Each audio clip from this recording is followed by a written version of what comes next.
Dark side to it too. Need action on him. Because he's supposed to be here. I don't know where he is right there. There he is. Guess what? Yeah, there you go. So now you got one. Well, that's cool. Okay, I'll call you, Jan.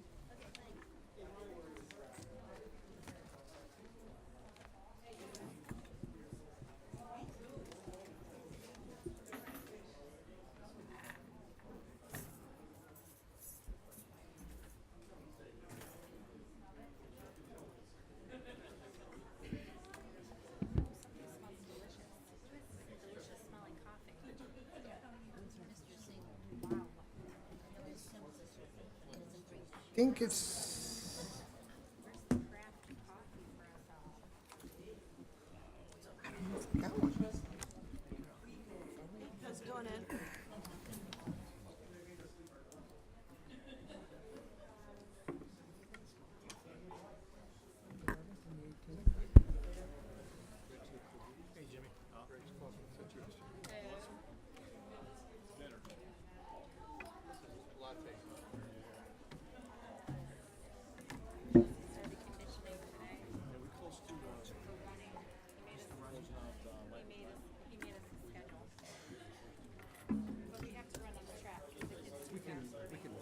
Hey, Jimmy.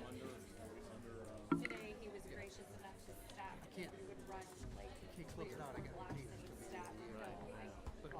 I'm only like 5 minutes behind him. Yeah, I should have a pretty good idea where we're at. He's an intense kid. I'm surprised he stopped. He stopped for his mother. He stopped for his mother. And then he let out like a car to wave him on. Good evening, everyone. Welcome to the Tuesday, June 20th, 2017 regular council meeting for the city of Brook Park. I'll ask the clerk to please call the roll. Scott, Here. Bergio, Here. Salvatore, Here. Troyer, Here. Powers, Here. McDonald, Here. Mancini, Here. Would everyone please stand and join in the Pledge of Allegiance? Allegiance. To the flag of the United States of America and to the republic for which it stands, one nation, under God, indivisible, with liberty and justice for all. We have to pass it. We have to pass it. Thank you. I'd like to make a motion, sir. Councilman Scott, I'd like to make a motion, move out of regular order business and move to M5, if you don't mind. A resolution recognizing Tina Bauer. Support. okay, there's a motion to go out of the regular order of business to address item number M5 on the agenda. It's been properly supported. Any discussion?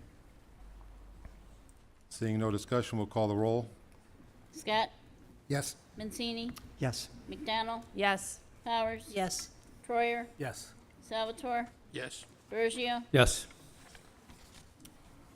Okay, we're out of the regular order of business. Item M5 is a resolution recognizing, M5. Started doing the clerks. introduced by Councilman Scott and council as a whole, recognizing Tina Barr for being nominated as 2017 Citizen of the Year and declaring an emergency.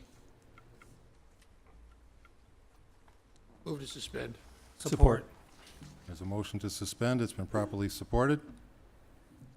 Discussion? Seeing none, clerk, please call the roll on suspension. Salvatore, Yes. Troyer, Yes. Powers, Yes. McDonald, Yes. Mancini, Yes. Scott, Yes. Bergio, Yes. Suspension's been approved. Move to adopt. Support. There's been a motion to adopt. It's been properly supported. Is there discussion on adoption? Seeing no discussion, I'll ask the clerk, please call the roll. Troyer, Yes. Bergio, Yes. Scott, Yes. Salvatore, Yes. Mancini, Yes. McDonald, Yes. Powers, Yes. Resolution number 18-2017 has been adopted under suspension of the rules. May I please have the clerk of courts please read the whereases? Clerk of council, please read the whereases. Whereas Tina Bauer is a mother of 4 children, 2 sons and 2 daughters. And whereas Tina's 2 daughters, Sophie and Sierra, were in a horrendous car accident and hospitalized for 17 days in ICU at Fairview Hospital, then transferred to the Cleveland Clinic Children's Rehab Center, where Sophie was in a coma for weeks. And whereas at the time Sophie and Sierra were clinging to life and struggling to recover, their mother Tina continued helping seniors and those less fortunate. And whereas Tina helped a child at the Cleveland Clinic Children's Rehab Center who was there and had no family, no support, and no clothes at the same time Tina's own world around her was in turmoil. And whereas the Citizen of the Year Committee nominated Tina Bauer as a 2017 Citizen of the Year in Brook Park. Now therefore be it resolved by the Council of the City of Brook Park, State of Ohio, that the Mayor and Council wish to honor and commend Tina Bauer for her continued support of putting other people's needs first in volunteering, as well as caring and sharing compassion with others. If I may present the Yes, resolution. please, Mr. Councilman Scott. Ms. Barr, would you please come to the podium for us?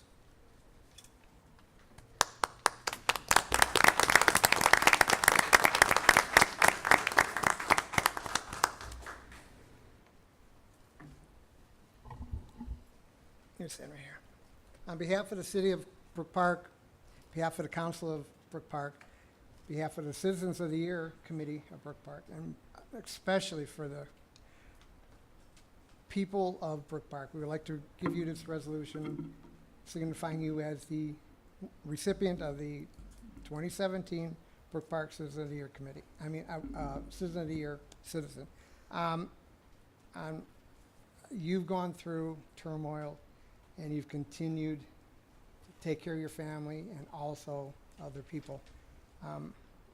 So I would like to present to you this resolution, and Thank you. okay, if you'd like to speak something, say something to the audience.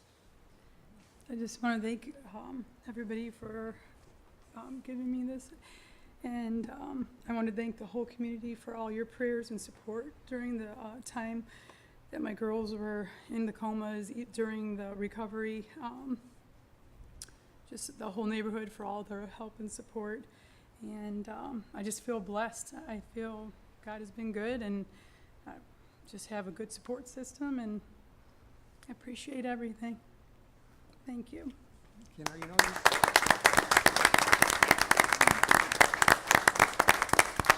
now you got one more task, and that's the Grand Marshal of the Home Days Parade.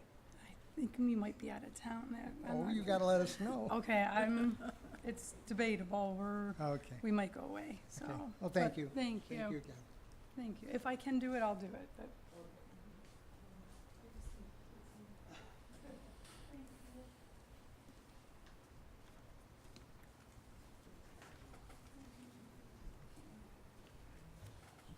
All right, Council Chair will recognize a motion to go back to the regular order of business. So made. Support. Okay, there's a motion to go back to the regular order of business, properly supported. Seeing no discussion, clerk, please call the roll. Troyer, Yes. Perugio, Yes. Scott, Yes. Salvatore, Yes. Powers, Yes. McDonald, Yes. Mancini, Yes. Okay, we're back to the regular order of business. We'll go to item C on the agenda, which is approval of minutes of the preceding meetings. Number 1 is a special caucus meeting that was held on August 30th, 2016. Motion to approve those August 30th meeting minutes. Support. It's been a motion to approve. It's been properly supported. Is there discussion? Seeing no discussion, I'll ask the clerk to please call the roll. Mancini, Yes. Scott, Yes. Perugio, Yes. Salvatore, Yes. Troyer, Yes. Powers, Yes. McDonald, Abstain. Okay, the meeting minutes that were for the special caucus meeting that was held on August 30th, 2016 have been adopted. Item number 2 is the revised regular council meeting that was held on November 15th, 2016. Motion to approve those November 15th revised regular council meeting minutes. It's a mouthful, isn't it, Council? Yeah, it was a little bit there. Support. The motion has been made, properly supported. Is there discussion on the motion? Seeing no discussion, I'll ask the clerk to please call the roll. Mancini, Yes. Scott, Yes. Perugio, Yes. Salvatore, Yes. Troyer, Yes. Powers, Yes. McDonald? Abstain. Okay, the meeting minutes for November 15th, 2016 have been adopted. Item number 3 is the regular council meeting that was held on May 2nd, 2017. Motion to approve is presented. Support. There's been a motion to approve, properly supported. Is there discussion? Legislation. Seeing no discussion, I'll ask the clerk to please call the roll. Bergio? Yes. Mancini? Yes. Scott? Yes. Salvatore? Yes. Troyer? Yes. Powers? Yes. McDonald? Yes. Okay, the meeting minutes for May 2nd, 2017 have been adopted. Item number 4 is the regular council meeting that was held on May 16th, 2017. Motion to approve those May 16th meeting minutes. Support. There's been a motion to approve. It's been properly supported. Is there discussion on the motion? Seeing none, I'll ask the clerk to please call the roll.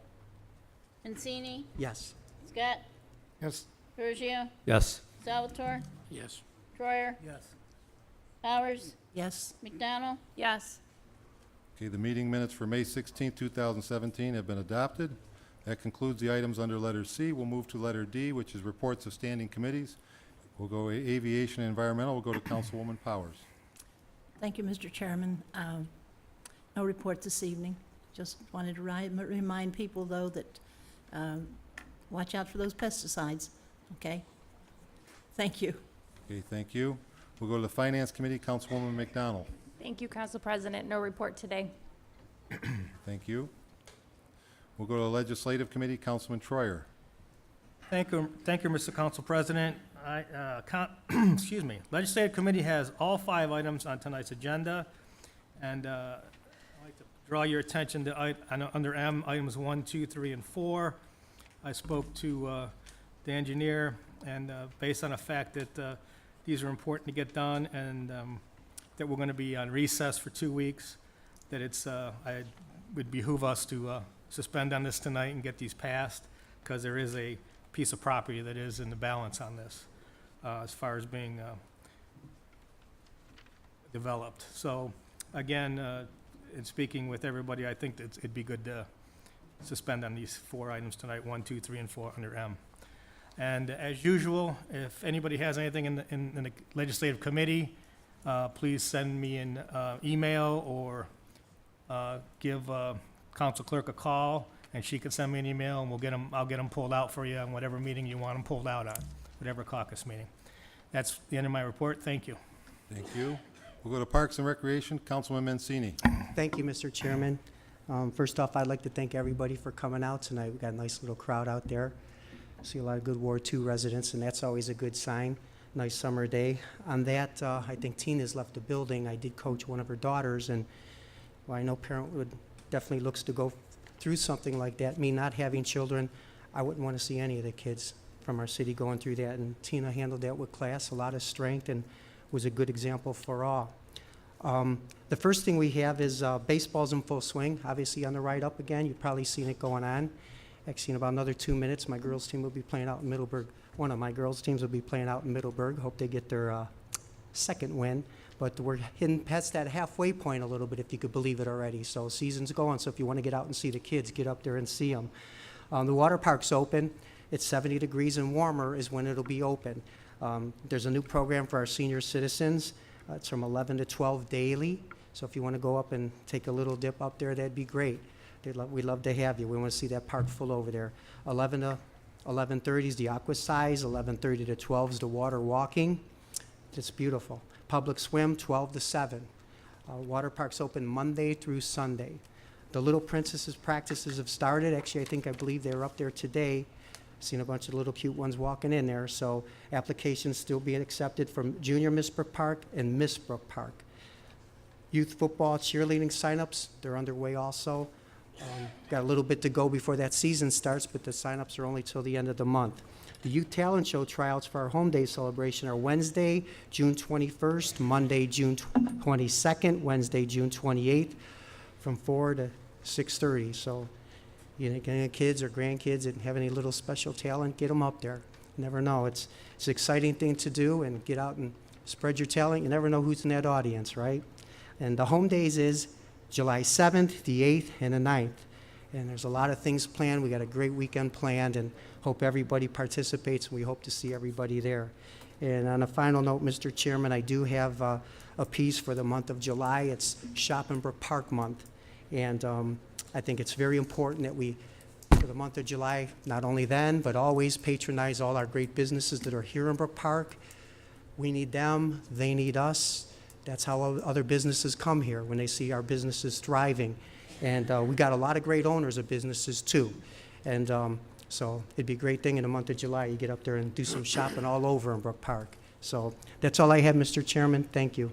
Thank you, Councilman. We'll go to the Planning Committee. Councilman Troyer. Thank you, Mr. Council President. Planning Committee did not meet because we met earlier in the month, so there's nothing really to report there. I'd just like to mention that as far as, patronizing our businesses, I mentioned this a month or so on, posted something about it, but remember our businesses on Snow Road during this construction, because we want them to be still vibrant and still there for us to go to when the construction's done. So remember those businesses on Snow Road, make the extra effort to get to them if you can. And what was the other thing? Home days. The Beautification of Pride Committee will have a booth there, and hopefully we'll get the lawnmower again, so come up and we'll have a 50-50 daily raffle. So come up and visit our booth, and maybe you'll win a lawnmower, maybe you'll win some money every day. So buy some tickets from us, and also the Neighborhood Watch will also have a booth up there, and they're doing a couple ideas there in an effort to raise some money for their cause. So come up to the home days and patronize some of our groups in the city. That's it. Thank you. Thank you. Next, we'll go to the Safety Committee. Councilman Salvatore. Thank you, Mr. Chairman. The Safety Committee does not have legislation on tonight's agenda. Okay, thank you. We'll go to the Service Committee. Councilman Bergio. Thank you, Mr. Chairman. Service Committee has nothing on today's agenda, nothing new to report. Thank you. We'll go to Board of Zoning Appeals. Councilman Scott. Board of Zoning Appeals, thank you, sir. The Board of Zoning Appeals has nothing on the agenda tonight. If I may continue. Go ahead, Councilman. Here's a shout out to Ward 4 residents. We have our picnic this Saturday, 12:30 to 4 o'clock. All Brook Park Ward 4 residents, you're more than welcome to come. I'm supplying the food, the drink, the liquids. We got inflatables for the kids. We got face painting. We've got cornhole bowls. We got everything. All you have to do is bring your body. So from 12:30 till 4 o'clock, McGovern Park this Saturday, the Ward 4 picnic. Okay? Come on down. Thank you. Okay, thank you. Okay, that concludes the items under letter D. We'll move to letter E, which is reports of special committees. We'll go to Southwest General Health Center trustee, Councilman Salvatore. Thanks again, Mr. Chairman. We haven't had a meeting since my last report, so I have nothing new to report. Okay, thank you. We'll go to the Berea Board of Education Committee member, Councilman Bergio. Thank you, Mr. Chairman. The school board has not met since June 5th, and I gave a report on that June 5th school board meeting on June 6th. And the next meeting will be June 29th, and it'll be on a Thursday, which is unusual. It's usually on a Monday, but it's because it closes out the fiscal year, and it's the second last day of the fiscal year. So I'll give a report on that in our first meeting in July. That's all I have, Mr. Chairman. Okay, thank you. That concludes the items under letter E. We have no items for letter F or G, so we'll move to letter H, which is reports and communications from the mayor. Mr. Mayor? Thank you, Mr. Chairman. I'd like to begin my report by asking a question. I've been made aware that a member of City Council was contacted prior to a vote last week on a fact finder's report. And I would like to ask Councilman Scott if he was in fact contacted by a member of another union, and who that person was and what union they represented. I was contacted by Mr. Wright. Is that Matt Wright, the president of Local 1141? Yes. Thank you. Okay, I will move on with my report. First of all, everyone's talking about the home days. I hope you got the flyer. I hope the weather's a little bit cooler. I think you're going to like the entertainment that we have. And we're going to have a new stage this year. The Teamster stage will not be there. We're going to have a little, hopefully, comport more to the layout, and we're going to take the clubs like the Beautification and Pride and all them and incorporate them next to the boosters so we have a greater, warmer feeling. And maybe Councilman Troyer's idea for fundraising, if someone has a couple of Budweisers with the boosters, they might be more inclined to donate to the, or if they do not, it'll bring everybody up together so that we hope that you enjoy that. If you're going to participate in the parade, we need to know that. You just can't walk up there and get in the parade because in election year, you know, we have all kinds of folks. So if you're going to participate in the parade, contact Mary Ann Fields. And the most important thing, so we don't have problems, there is no tossing of candy from any vehicles whatsoever. Anyone who wishes to pass out candy, passes out candy. People walking around along the roadside. We cannot have our kids running out in the street. We have motorcycles, fire trucks, all kinds of vehicles out there and people running around. So that will be in the rules once you register. There's no tossing of any candy whatsoever for a moving vehicle. Also, if you're behind any mounted units, pass out the candy so it doesn't hit the horse shed. And I know that from practical experience because my father was a mounted policeman, so I guess there's no other way to say it. So we had a few occasions of that last year. Okay, I'd like to report, I had a meeting with Brewer Garrett today, preliminary on a schedule to get the rec center going. They're ordering their various utilities that they need, their components for the systems. They'll be coming in and taking a walkthrough. The steam and the shower units will be addressed first. That seems to be what the greatest concern of people are. We want to make sure that the units there that have been sitting for a while, do we have to replace them? Are they in good working order? Things like that. So they'll begin their walkthrough, and once they get done with that, maybe sometime in July for council, we can have a more definitive schedule as to how they're progressing and when we can start using the place. As a result of many council people walking over there with me, contractors coming in about the roof, I believe I have a remedy to installing the endless pools that won't affect the other pool whatsoever at a cost-effective measure, that we can get those in along with the steam and sauna to get our people going. And I hope to have that at maybe council's first caucus meeting in July, so we can talk about that.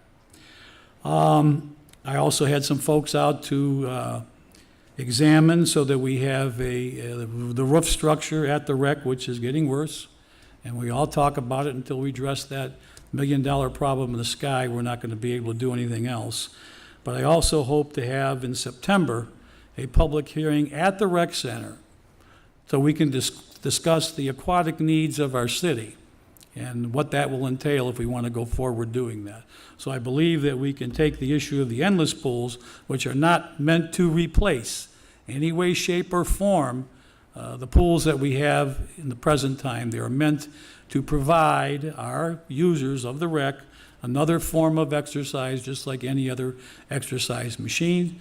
I know the seniors are bugging me about that, and hopefully what I present to council will be within the budget and be able to facilitate that need, and we can take the larger issue up as we go along.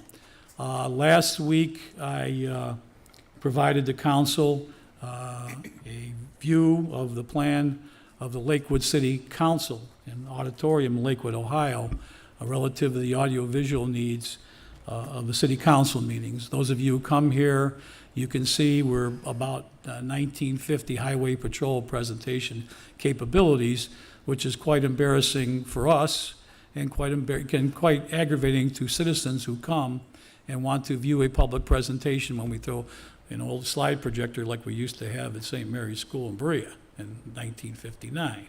All right, so I'd ask council to visit their facility. I believe when you see it, you'll see and you experience it, I believe that it is what we need moving forward. I don't think we need to spend 150. I think we have a little bit smaller area, but I think it's really how we can use the council space adequately provide presentations and still use the existing community room for other activities. So I would ask that you do that. So we need to be moving forward here, so hopefully we can be in there at the end of the year. I've also asked Brewer Carrot to look at the existing dais and see if we can reuse this, what we have right here. It would nice to have a little bit of history in our new chamber so that people can refer to it. I don't know how this was put together, but they're going to analyze it and see that it may meet our needs, and again, the council chamber would maintain some of the history that it's had. Other than that, we are ready for the home days period. I think you're going to enjoy yourself there. We're looking forward to seeing you. And get used to people knocking at the door. I don't believe politicians, unfortunately, qualify as solicitors. You don't have to answer your door, but they're coming, so get ready. You know, some of them may be carrying dog bones to get there. And speaking of that, I hope also sometime in the next 30 to 60 days is have a presentation on the dog park, hopefully sometime in July as well, so that we can have a community hearing and discussion about that issue going forward. So we're a little busy, but I guess that's good. If anyone has any questions, I'll be more than happy to answer them for you. Thank you. Council, any questions to the mayor? Councilman Mancini? Thank you, Mr. Chairman. Mayor, you hit on some good things. Obviously, the rec center, home days, absolutely, we're looking forward to them projects, and home days being a great success. Well, you had stated it, and I've been out for a little bit, and I think I'm going to get to some of the key things that I hear out there. One of the things I wanted to ask you was, you know, what are you getting back on our senior sidewalk cutting program? Because I think what I'm grasping, I'm not getting a lot of complaints. I think after the initial complaint, and, you know, I'll make that phone call to the business or the owner or the landscaping, whatever, chairman, and they seem to rectify that problem. So overall, my eyes are, it's a pretty good, successful program, unless maybe at City Hall you're hearing a little something different. I do get a few complaints. Hey, cut the grass too short. Hey, they didn't weed away. Hey, they didn't edge us out. And generally, when I make that call, it goes over pretty good. I think they like the length of the program. Would they probably still like the kids? Sure, they're kids. But at City Hall, are you getting a pretty good vibe on that also? I haven't received any complaints. Usually, the residents are not used to someone cutting their lawn with a tractor. And so therefore, when the kids are cutting it or their employees are cutting it, they may leave marks on the driveway. Length is something that can be adjusted, usually from the ones that come on the program the first time. But any major concerns like we had last year, the answer to that question is no. They seem to be pretty happy with it. Okay, I just want to confer with that. And, you know, being out there, and I believe you're out there yourself as well as some of my fellow members here, I think three of the biggest topics are speeding, streets, somewhat little hand in hand, maybe speeding above that. And I'm getting a lot of the neighbors maintaining their yards, cutting their grass. I know it's been hot. I know it rained a lot for a little bit too. But I'm starting to hear a little more of that. Hey, look at my neighbor's backyard. Hey, the guy across the street. So I just wanted to make you aware of some of the things that I am hearing out there in my ward too, which unfortunately I do a lot of this out there, as you all well know, so sometimes I'm a particular street for a long time, but that's my own doing. But that's all I have, Mayor. Thanks. Okay, and I'm glad you brought that up, because the other thing too is there's a process by initiating complaints. Sometimes we get them from citizens, sometimes we get them from council, and please process them through my office so the inspectors aren't taking individual calls from people, so the administration isn't put in a position that one member of council is getting service over another. We try to be responsive. And as you know, sometimes a resident complains about their neighbor, then their neighbor complains about them, and on and on and on it goes. And we try to be considerate. We have upgraded the citing process of folks. The good news is that we see an overall improvement, and we're seeing substantial increase in values coming back to the homes because of the maintenance program. A lot of that is because council is helping us by identifying problems, and we continue to ask you to do that. I concur, and thank you, Mayor. I know I look down some streets and lot of maintained homes, and I maybe wouldn't say that a while back, so that's a good process we're doing. Thank you, Mayor, that's all I have, Mr. One final Chairman. comment on the speeders. I think you recall that the police department is getting these signs that say, travel down this street like your kids live here. And we're going to start that campaign because I don't think people realize how fast they're going in association when we put the speed trailer out there, they go, oh my God, how fast am I driving? So if we can get that impressed upon people, that if you drive down the street like your kids or your grandkids are living there, maybe that's something that will be helpful in addressing that particular situation. Okay, thank you, Mayor. Thank you, Mr. Chairman. Thank you. Council, any other questions? Councilwoman Powers. Excuse me. Thank you, Mr. Chairman. Mayor, several people have called me, and I wonder myself. I drove by the Union Hall the other day, and city workers were replacing the apron over there, and I wondered why we were doing that for Ford Motor Company. Okay, it is the policy of the city that residents or businesses that have culvert pipes as a mean of drainage, most of them in our right-of-way, so one could argue they're our responsibility. It has been the tradition here, as a matter of fact, we're going to be doing one on Sheldon Road as well for a citizen, that the property owner buy the pipe and we replace the apron in the condition that it was before. If it's concrete, it's concrete. If it's asphalt, it's asphalt. Not many gravel anymore, but that's been the policy of the city. So no matter who it is, if there's a pipe that we replace, we restore the surface as to what it was. Okay. Thank you, Mr. Mayor. Okay, you're welcome. Council, any other questions to the mayor? Councilman Troyer? Thank you, Mr. Council President. Mayor, I would like to first concur with you on the candy throwing in the parade. It's one of my only issue with the parade for years. I've been driving afloat in the parade for roughly 10 years, and it gets pretty crazy with little ones running out in front of your vehicle trying to get that candy that's dropped from the vehicles.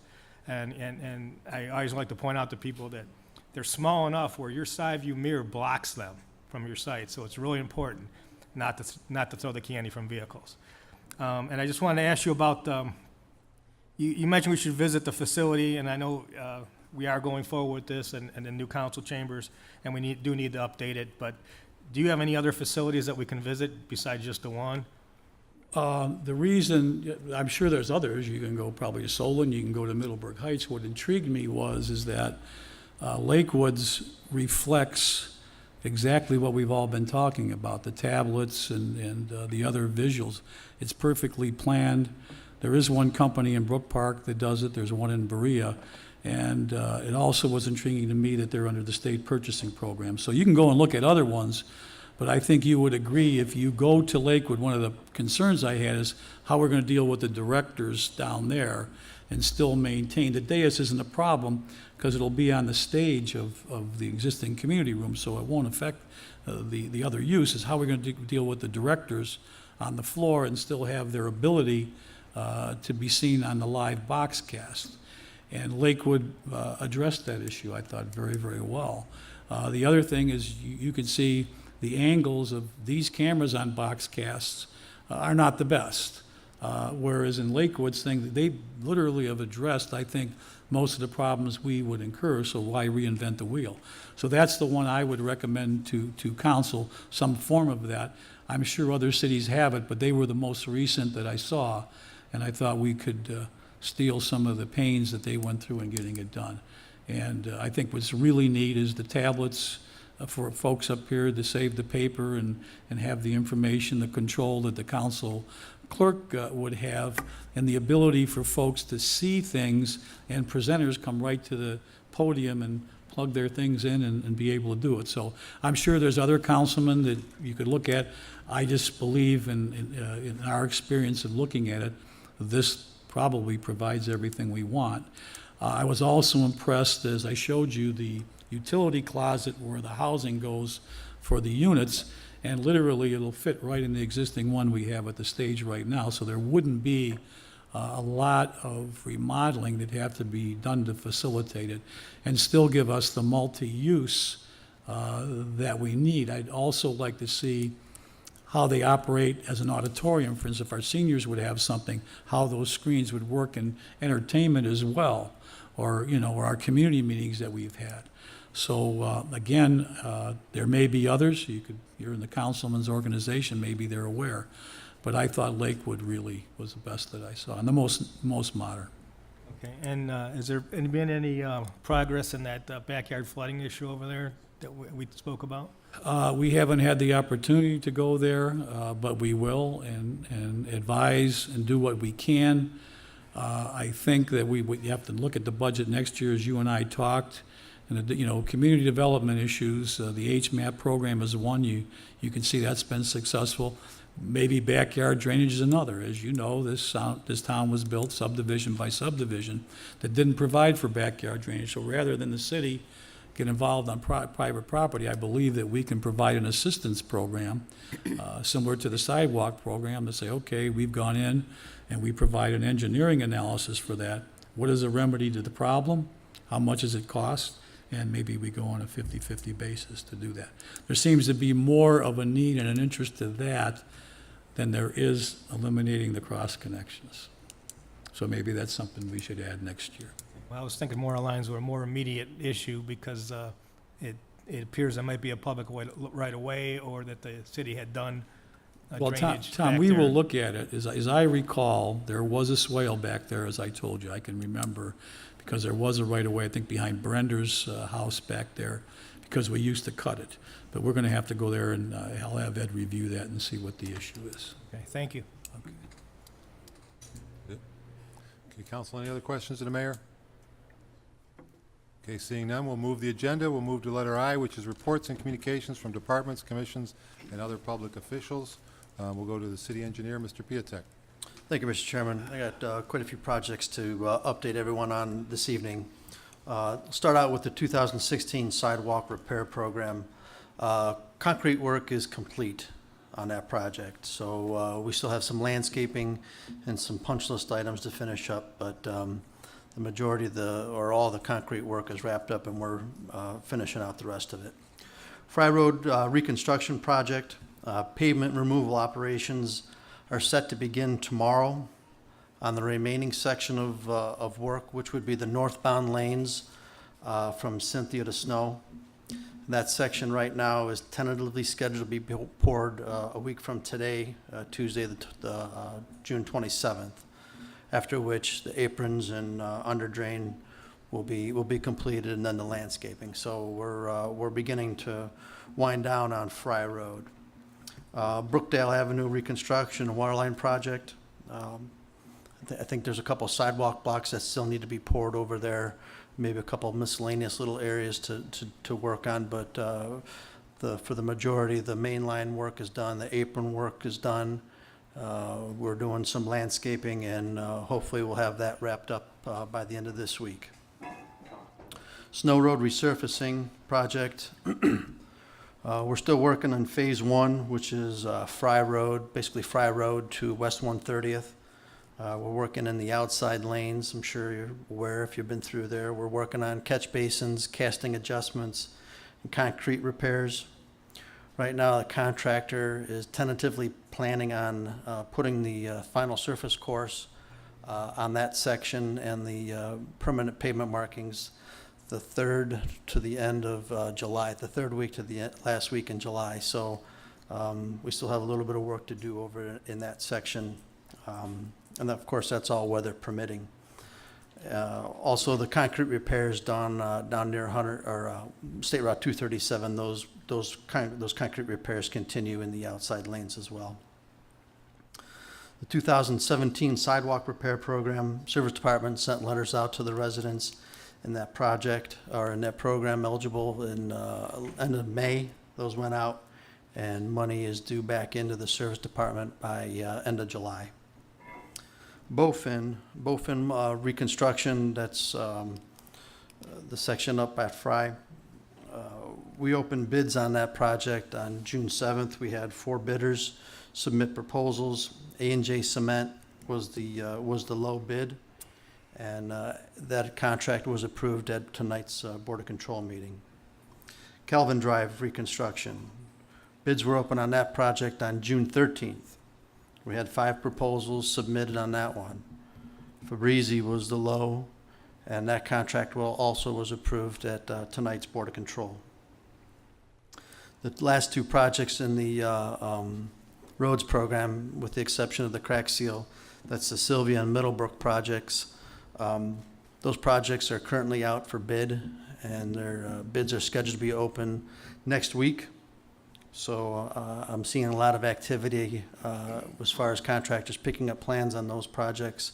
So I'm hopeful that we'll get some good competitive bids on those 2 projects as well. Lastly, just a quick heads up. We plan on submitting again to the Ohio Public Works Commission under their State Capital Improvement Program. That's the old Issue 2 program. It's now Issue 1. We're anticipating submitting an application for the Holland Road. Like we did last year, we ended up being unsuccessful in receiving monies for that project. So hopefully we'll have a favorable stance on this round. But application materials are scheduled to come out on August 5th, and the application packets are due September 23rd. And I think there's a couple workshops that are smattered in between there. So anticipate some legislation coming forward soon authorizing some of that work to take place. That's all I have this evening. Thank you. Council, any questions to the engineer? Councilman Bergio? Thank you, Mr. Chairman. On the Snow Road project, are they ahead of schedule, on time? What's the timetable for Snow Road to be completed as an estimate? I have to go back and check the completion date on that project. ODOT's administering it, so I'd have to go back. I know it's there somewhere.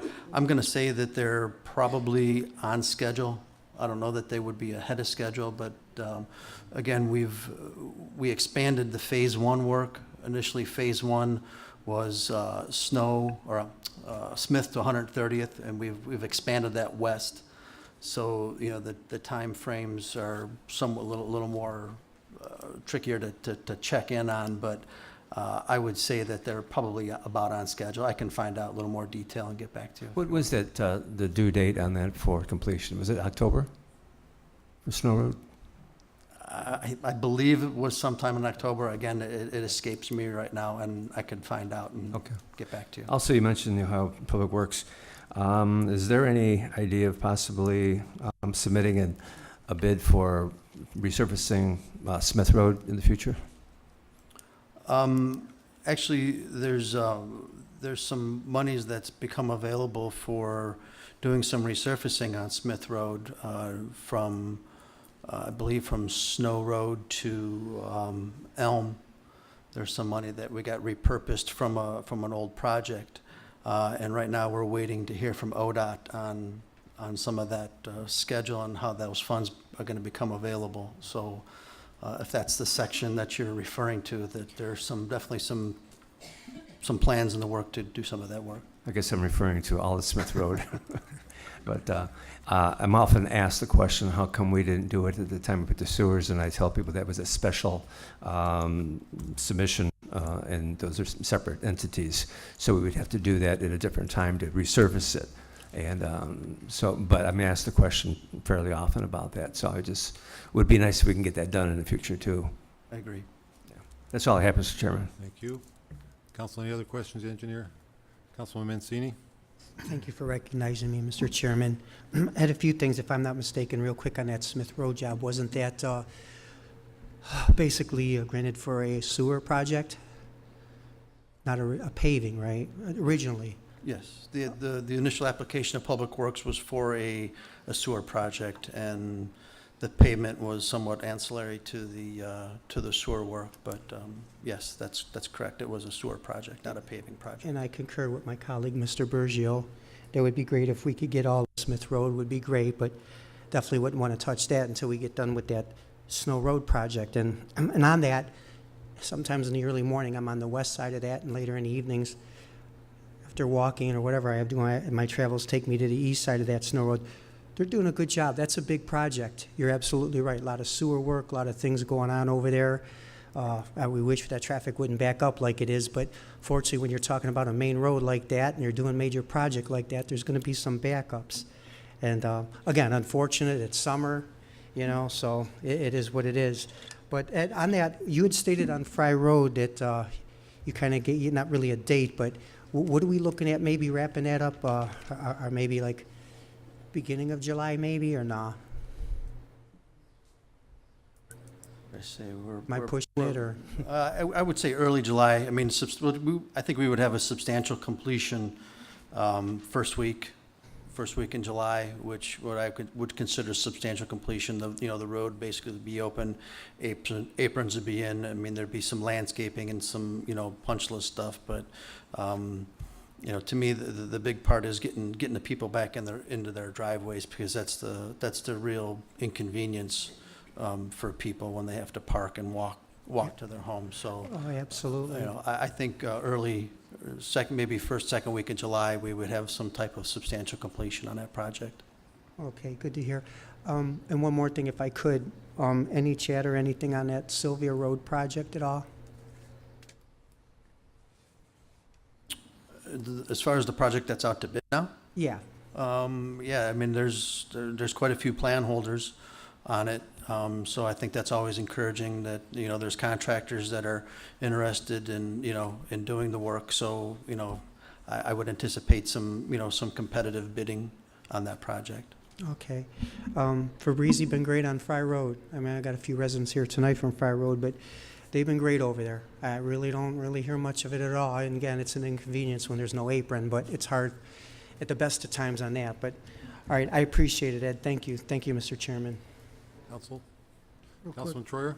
Thank you, Mr. Council President. Through the chair to the engineer, Mr. Piatek. Well, first, I have a huge compliment for you. I really appreciate you going through the trouble.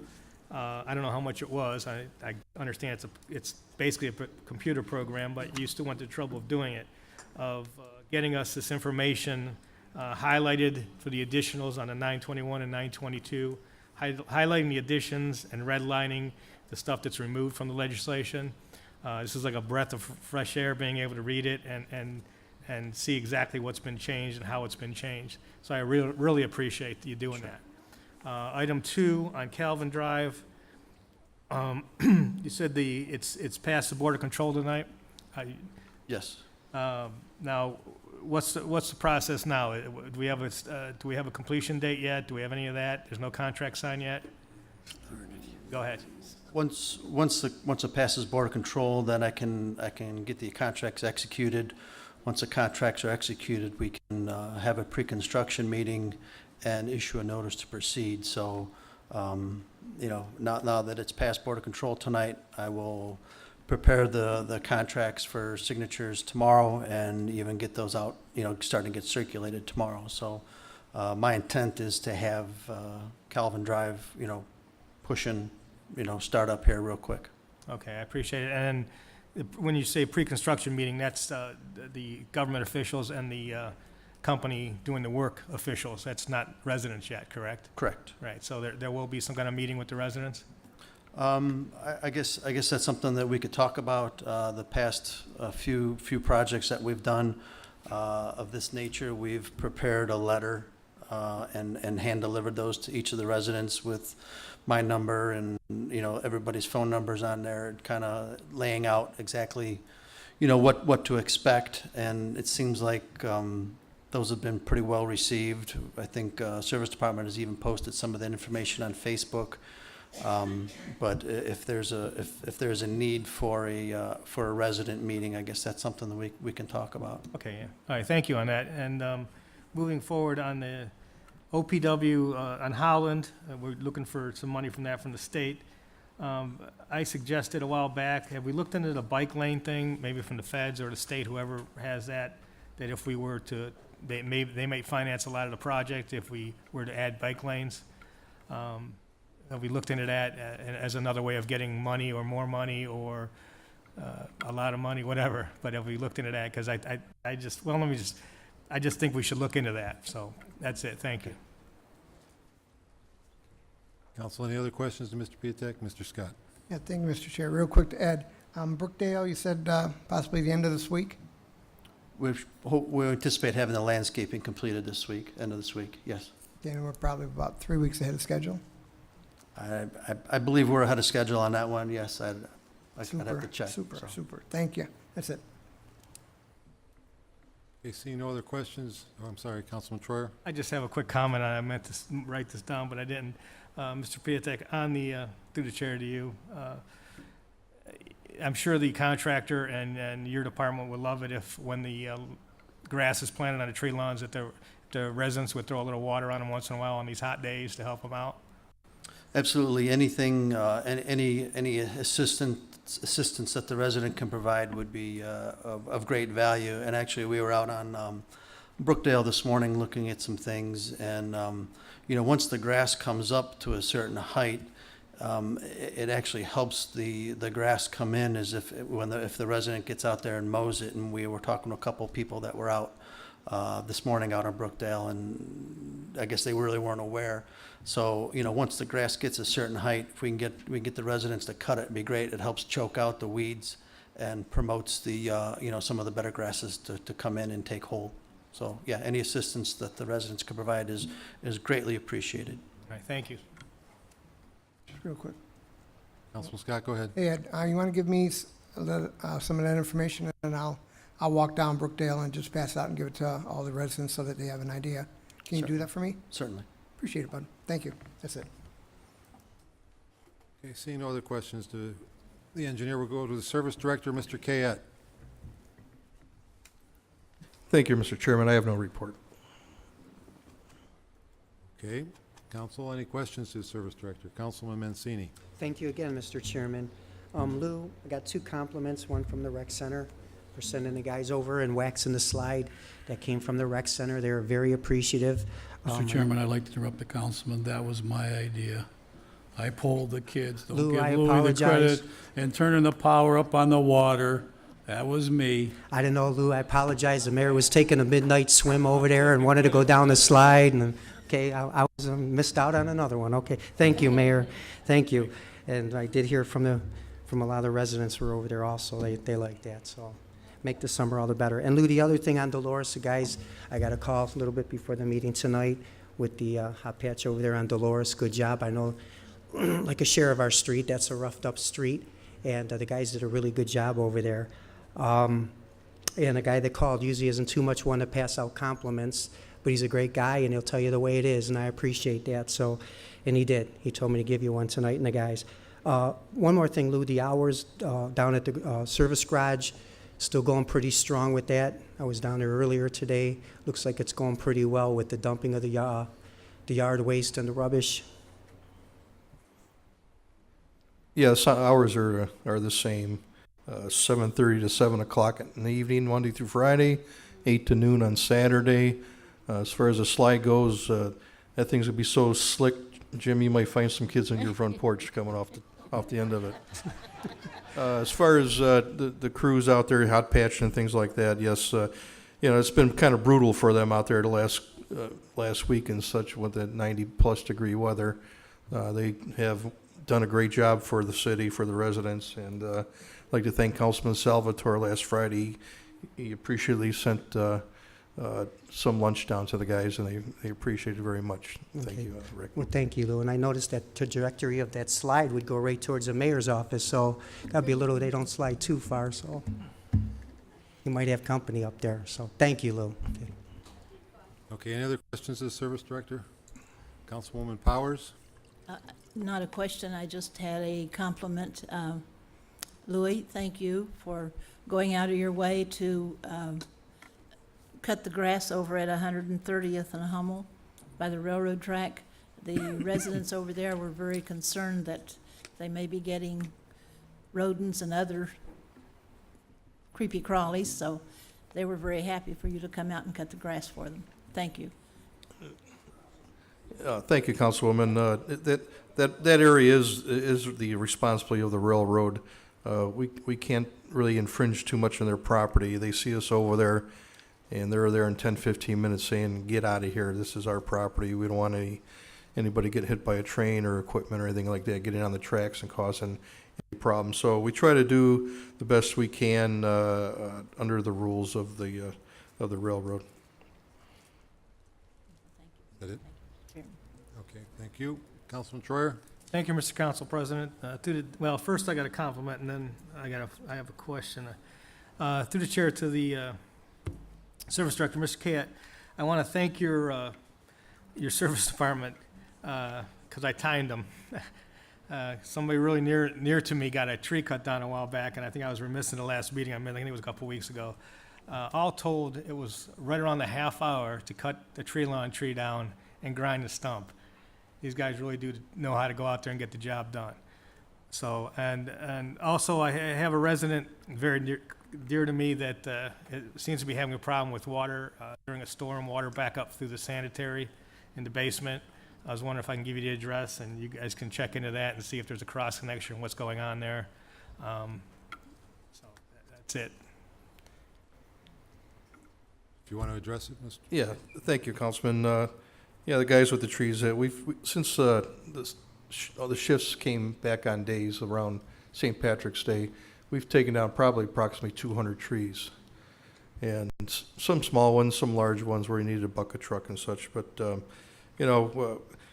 like to get out there and trim some trees, but we're taking so many down, it kind of affects their ability to go down some streets that really need trimmed up. So just to make note of it, if the council members are out walking and people are complaining about the trees being trimmed, the guys are out there every day and they're taking trees down due to sewer problems. The roots are getting into the sewers, or they've got crazy and lifted the sidewalks to a point where it makes sense to take the tree down. Also, we have trees that are falling.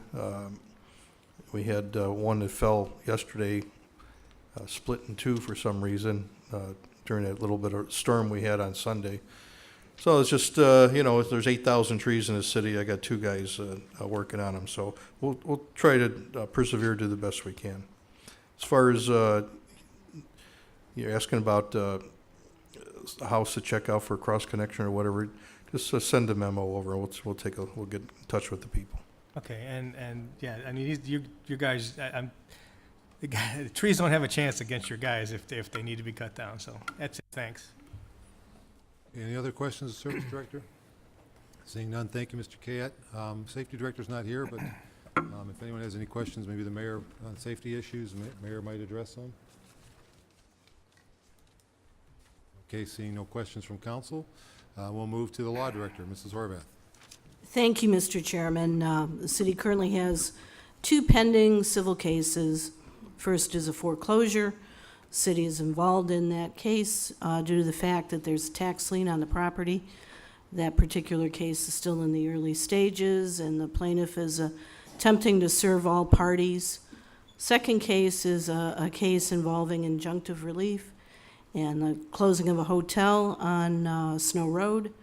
The city's answer in that matter is due towards the end of the week, and I would anticipate after we answer, the court will schedule some court dates. That pretty much covers the status of both of those cases. At the last caucus, at the special meeting that we had last week, there was a question which was asked concerning the number of votes needed to reject fact finder's report. At this point in time, I would give a brief oral opinion that pursuant to Ohio Revised Code 4117.14C6, you need 3/5 vote of the membership, which in our case would turn out to be 4.2 council people. So we would need to round up and come up with the number of 5 in order to reject fact finder's report.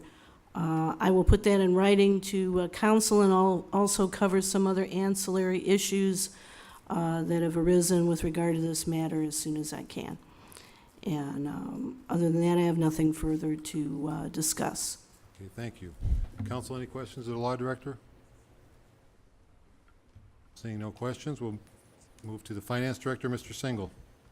Thank you, Mr. Chairman. We're continuing to work through the 2016 audit. The audit will be complete on or before June 30th. And that concludes my report tonight, Mr. Chairman. Okay, thank you. Council, any questions to the Finance Director?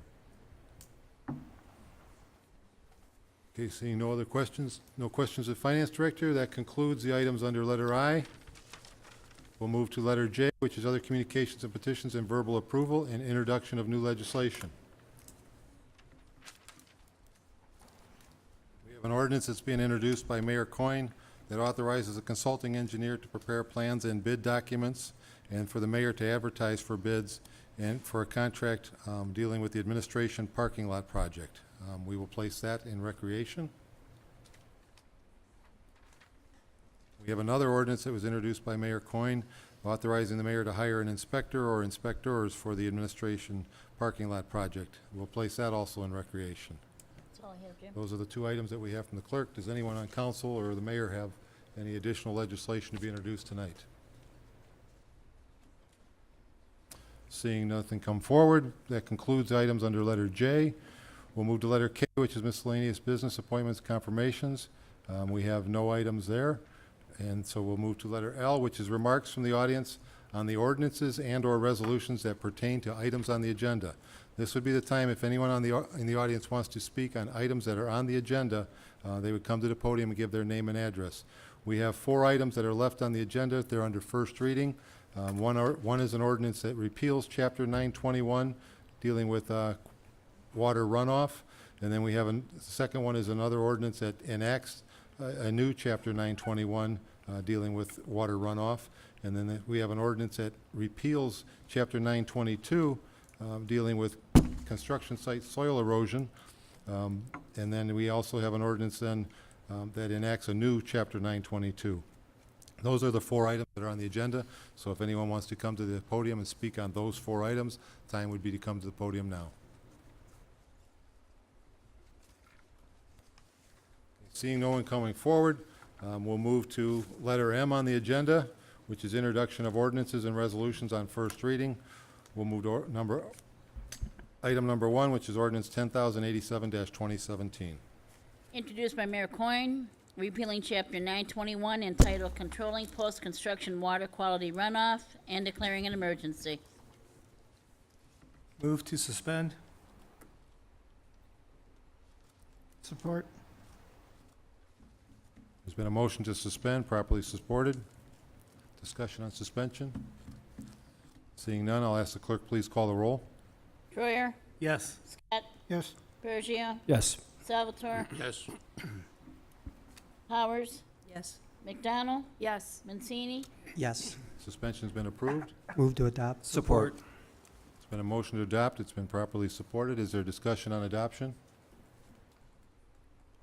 Seeing no discussion, I'll ask the clerk, please call the roll.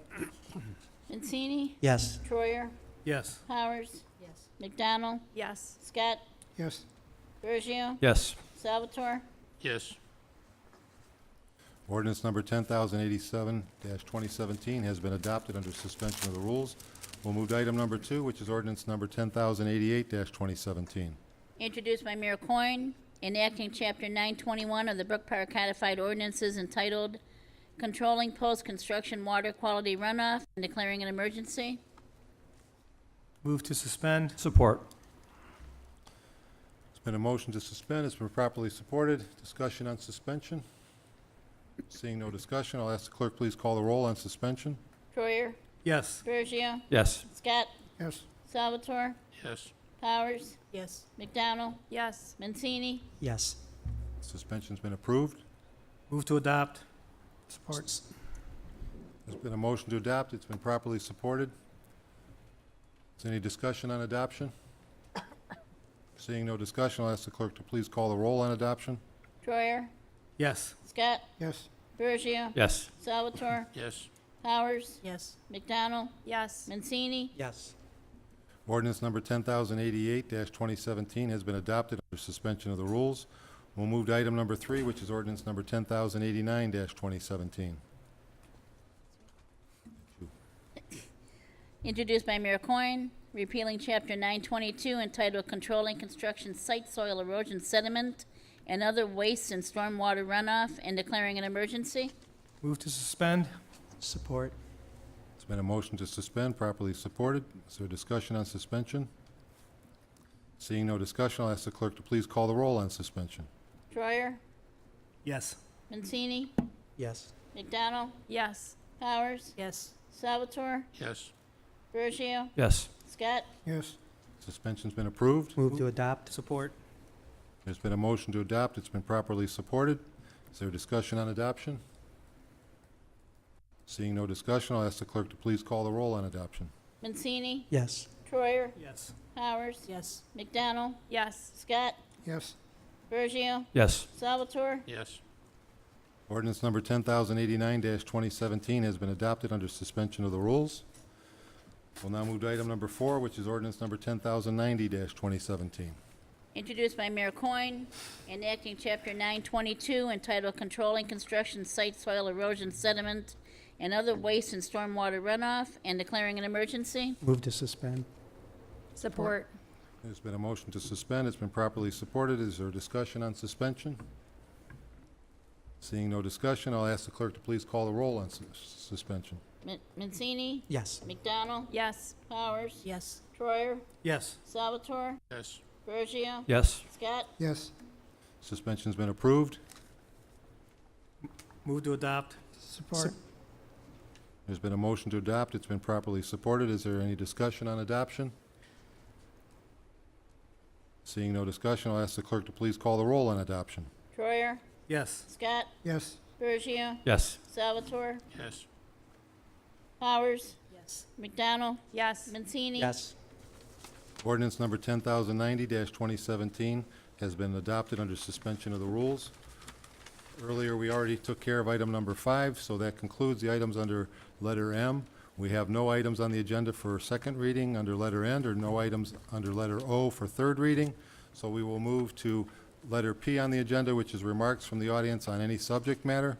This would be the time that if anyone wants to, from the audience would like to speak, you come to the podium, give your name and address for the record.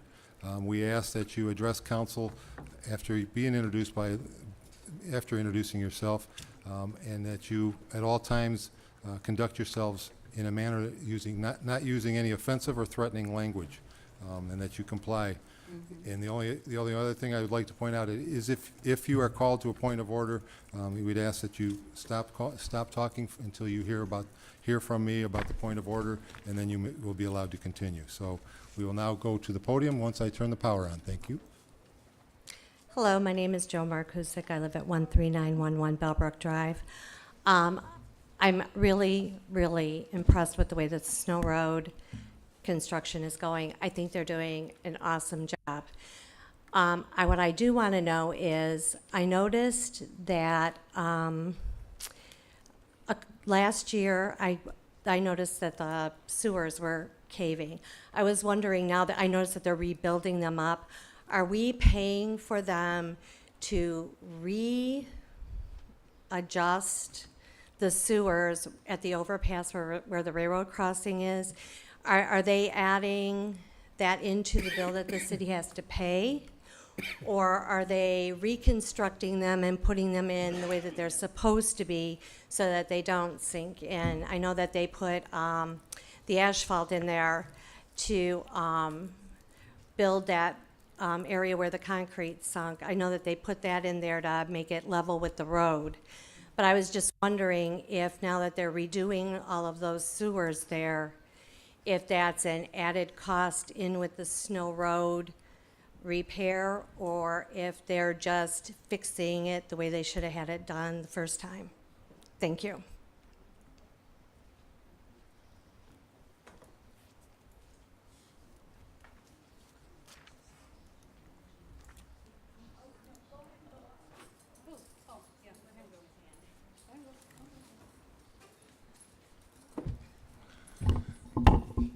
Marcus Leader, 6165 Hardin Drive, Brook Park, Ohio, resident of Brook Park for 57 years, a registered voter since 1978.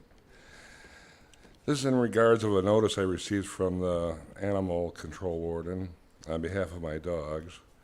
I received it on June 5th. The complaint was on June 2nd. It's in regards of my dogs barking, a nuisance, and their dog's license. My dogs have their license. I have a copy of it right here, if anyone would like to see it. When I called the dog warden to find out what was the problem with my dogs, he says it was because I live on a corner of Hardin and Greystone. I have a corner lot. And I have a cyclone fence with a privacy fence there, and it's about 10 feet off the sidewalk. Well, somebody walked by with their dogs, and my dogs barked at them, and that was the complaint.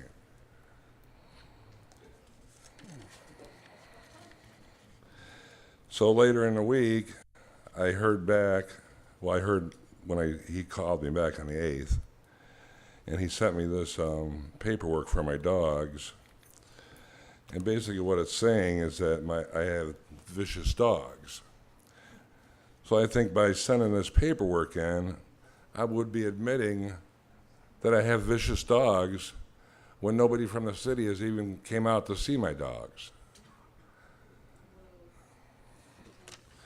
I have pictures of the fence if you'd like to see them, and I have pictures of my dogs if you'd like to see them. They're just mixed dogs.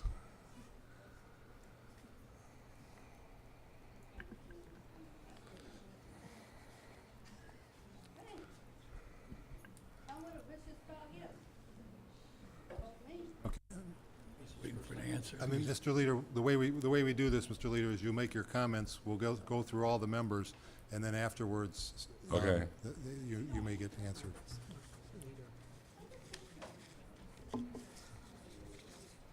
So, are your comments completed then, Mr. Leader? Okay, thank you.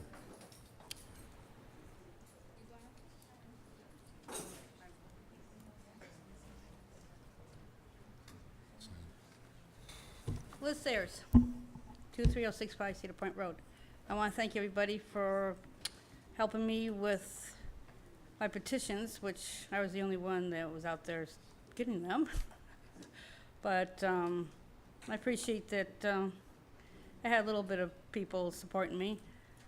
I waited for 2 weeks to do it, so it was a little long. It wasn't long enough. And I just wanted to thank everybody, and I just wanted to let you know that I found out the true meaning of Brook Park residents. I was screamed at, yelled at, threatened, and basically anything else you wanted to know, they did to me. And it was kind of devastating, and I learned about everybody in this city, and I just really kind of was hurt over the whole mess because it was pretty devastating. But I'm just glad that everybody else got their signatures, and I hope everybody who wants to win wins. But I hope we have all new faces. And we need a Ward 1 to come over and check our neighborhood, since I don't get any responses from phone calls or messages left on a voicemail. But our neighborhood is starting to deteriorate, that I don't appreciate living next door to someone that needs a little help in the yard and everything. It's kind of degrading, and it kind of puts the rest of the neighborhood looking like, well, my street looking pretty bad. But I would like to see you come over there and look at some of the properties and look what's going on in that neighborhood, my street, and try to do something. You know, do something. Because you know what? You guys are basically all talk. And what I heard from residents, unbelievable. But you know, I'm up here to thank everybody. Everybody was nice to me. Everybody, I just don't know how to say it, but you know what? We need a little help in that neighborhood. And it'd be appreciated if you would come over, start checking the properties, start checking things out over there, and see what's going on over there. One person can't do it all. And when I speak up, everybody criticizes me, or they laugh at me, and just like when I went to help this gentleman on the one street that you were at, and I had the remarks that You were afraid of me, you didn't want to be near me, you don't like me, or whatever, and all we were trying to do was help the gentleman and his daughter. Now, if you can't say it to my face, don't go around telling other people how you feel about me. I'm telling you right now how I feel. Because I think it's pretty rude of a Ward 1, or any of you, talking behind people's back. You got something to say, you say it to me. And don't get this little giggle look and ignore what I'm saying and everything, because you're just showing how rude and inconsiderate you are. And you are. You know? Make sure you write that down so maybe we can get together and talk about the neighborhood and see what needs to be done. But I think you're very disrespectful towards me. And I don't appreciate it. You know? The mayor and I get in on it. Other people get on me and talk to me and everything. What is your problem with me? This man was blind. He has a daughter helping him. And you go on a panic mode that I showed up. But I actually helped the girl with other things and talked to the gentleman while you were working. But I never, ever said anything bad about you. Never talked behind your back. And like I said, I'm standing up here telling you. And then when we ask you questions, you guys don't answer them when we adjourn for the night. I think that's pretty darn rude, too. These people ask you questions and you don't answer it. Are you turning off my mic? I can't hear. But, you know, why don't you answer people's questions instead of sitting up there ignoring us, and you can't wait till we adjourn. I love how everybody stares at you. But anyway, I asked you a question. I'd like to know why you don't confront me with your remarks. When everybody's done, then he'll say it behind my back and walk out and hide and run to the van. Thank you. Goodbye. I know. Liz. But nobody else says anything. Nobody says anything. They all sit up there like, ugh. Oh, the side door over here, these are supposed to be fire doors. I just busted open with my arm one because they're sticky. There was a fire in here. I hate to see anybody try to open those doors. Because you know what? It took my little big old body here to open that door. And I don't think that's very safe for this building. And you know, when it takes a fat lady to push herself against the door to open it, there's something radically wrong here. Because those are supposed to be fire doors. But you're able just to push real quick and get the heck out of here if there was a fire. You know? So that needs to be corrected very soon. Thank you. Thank you.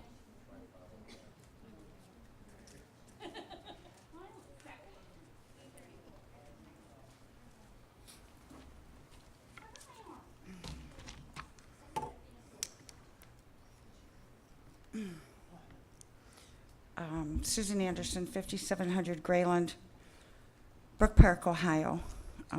Through the chair to Councilman Mancini, Councilman Scott, Councilman Salvatore, and Mayor Coyne. First of all, Councilman Mancini, on behalf of my husband and myself, I'd like to thank you for all the help you've extended to us. You're always there when I call, and you go the extra mile. And you know that we really appreciate it very, very much. To Councilman Scott and Councilman Salvatore, please accept my very, very belated thank yous and heartfelt thanks for the addiction seminar you both put on in February. It's a topic that's very close to my heart. And as many Brook Park residents know, and I am not ashamed to admit, I have been sober and drug-free for 31 years straight through. And difficult at first, but as every day goes by, it becomes easier and easier. So if there's any way ever I can help you, please don't hesitate to call me. I will be more than glad to do that. And I hope you will do other seminars. They're very needed. It's a terrible situation going on here in Brook Park and across our community. So again, I offer my assistance to you. Mayor Coyne, the endless pools and the dog park, boy, I'll tell you what, you've got my support on that. I'm just thrilled that this is going forward. I looked into dog parks, and I saw that Lakewood, I don't recall how many years they've had their dog park, but I do remember that Lakewood has been very successful with their dog park. And in fact, as I recall, they won a Best of Cleveland award. I don't recall if it was 2016, 2015, but not that long ago, for their dog park. So please, by all means, move forward. I only wish I had a dog to participate, because we had to put our little dog down about a month ago. So maybe I'll get another one, but in any event, please do move forward. Okay. Now, everything I have to say tonight is a matter of public record. Please don't anyone accuse me of making things up, because it's not true. I'm speaking from public record. Over the past 31 years, I've learned that it is a good thing to regularly take a personal inventory of my own life, to review where I'm at and how I arrived at any given point in time. It's important to my well-being to look upon my own life and make the necessary and vital course corrections to further my own well-being and peace of mind. Consequently, over the past 6 months that I've been away from council meetings, I've taken an in-depth review of my behavior and how I have allowed the behavior of others to impact my life. Unfortunately for me, the influence of others since 2014 has made me a worse person, not a better one. Looking back to the spring of 2014, I now realize I made a tremendous mistake when I became involved in the fight to reopen the West End Fire Station. Not because it was not a worthy cause to ensure the West End residents received the protection they so deserved, because they surely did, but rather because I discovered 2 weeks ago, on June 7th, that particular individuals had used me, my name, in order to work behind the scenes to accomplish their own goals for their own monetary purposes. You cannot imagine the shock I felt when this information was made overwhelmingly clear to me. It was difficult enough when I stood before you in 2014, 2015, and 2016, chastising the mayor and particular members of city council. And it was emotionally difficult when I was sued by the city. But now to come to the understanding, the knowledge, that I was taken advantage of by people whom I truly believe to be my closest and dearest friends, was a tremendous blow to me. It is a betrayal that is cut very, very deeply.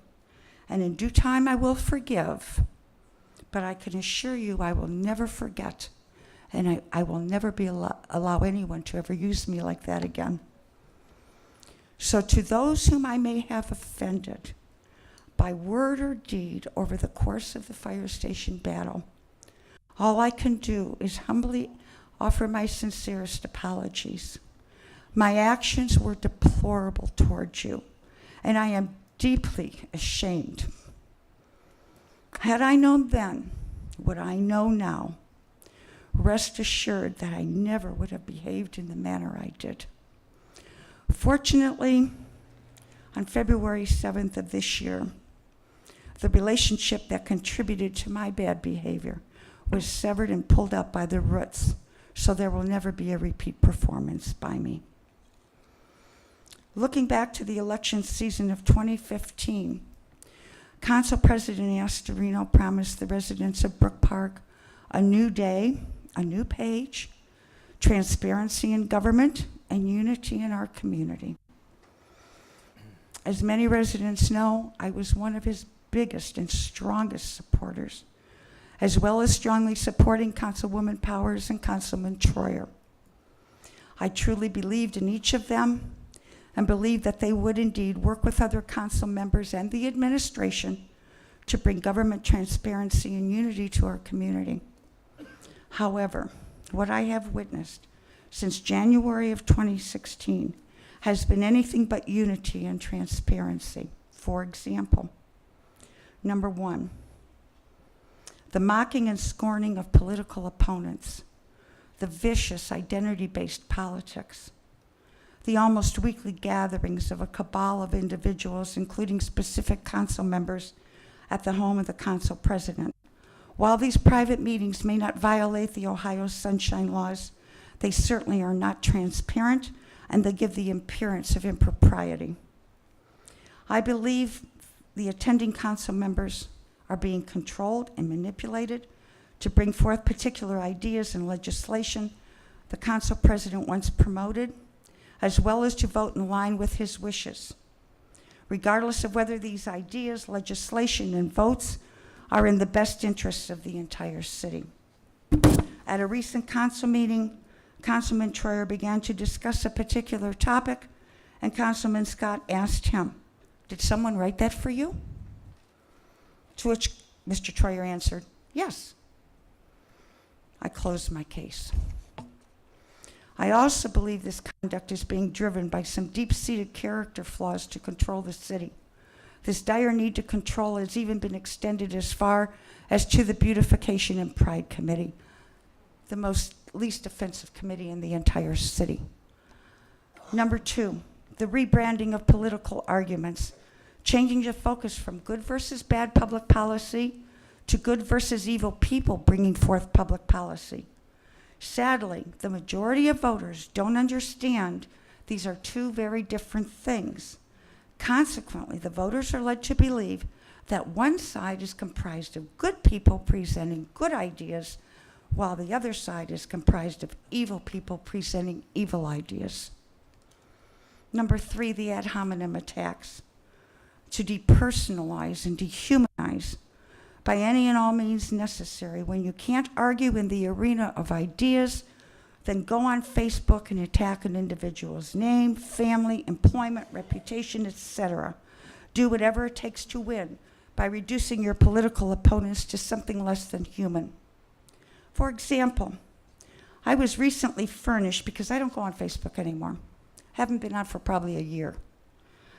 I was recently furnished by another resident one of the most egregious ad hominem attacks written by the council president's wife on her Facebook page regarding the altered legislation and the special investigator.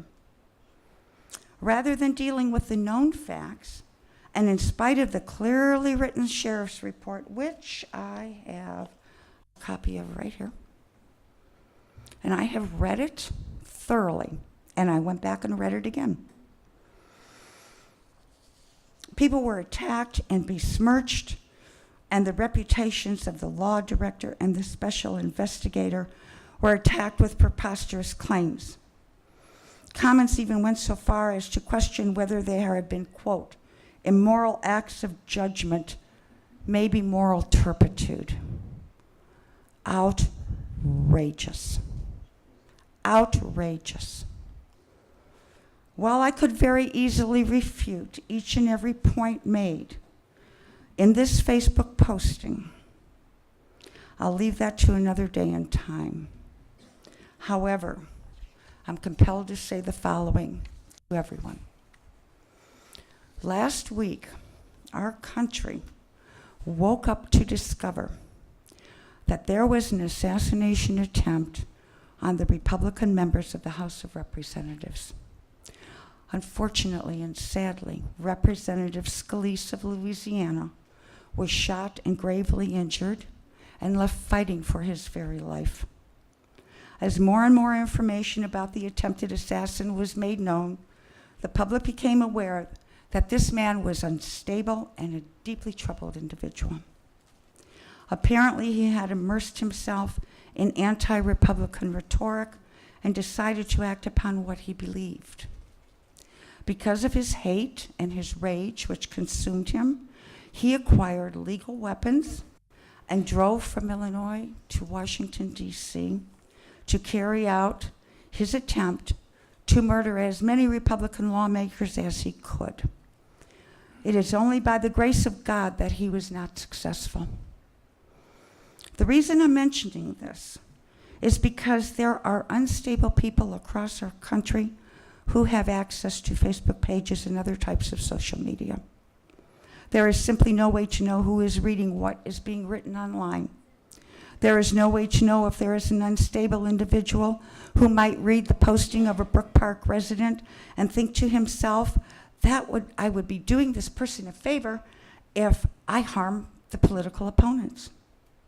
Ridiculous, you say? Last week has shown us it's not so ridiculous after all. Any Brook Park resident who is willing to post hate-filled, untrue, and unfounded accusations needs to think twice. We must always consider the unintended consequences of hateful rhetoric and where that may lead. I also want to briefly touch on the topic of using anonymous names on Facebook. Not going to go into a lot of detail on this, but we all know about Noah Coyne and Richard Harrison. And I sincerely hope there will be no repeat performance of this.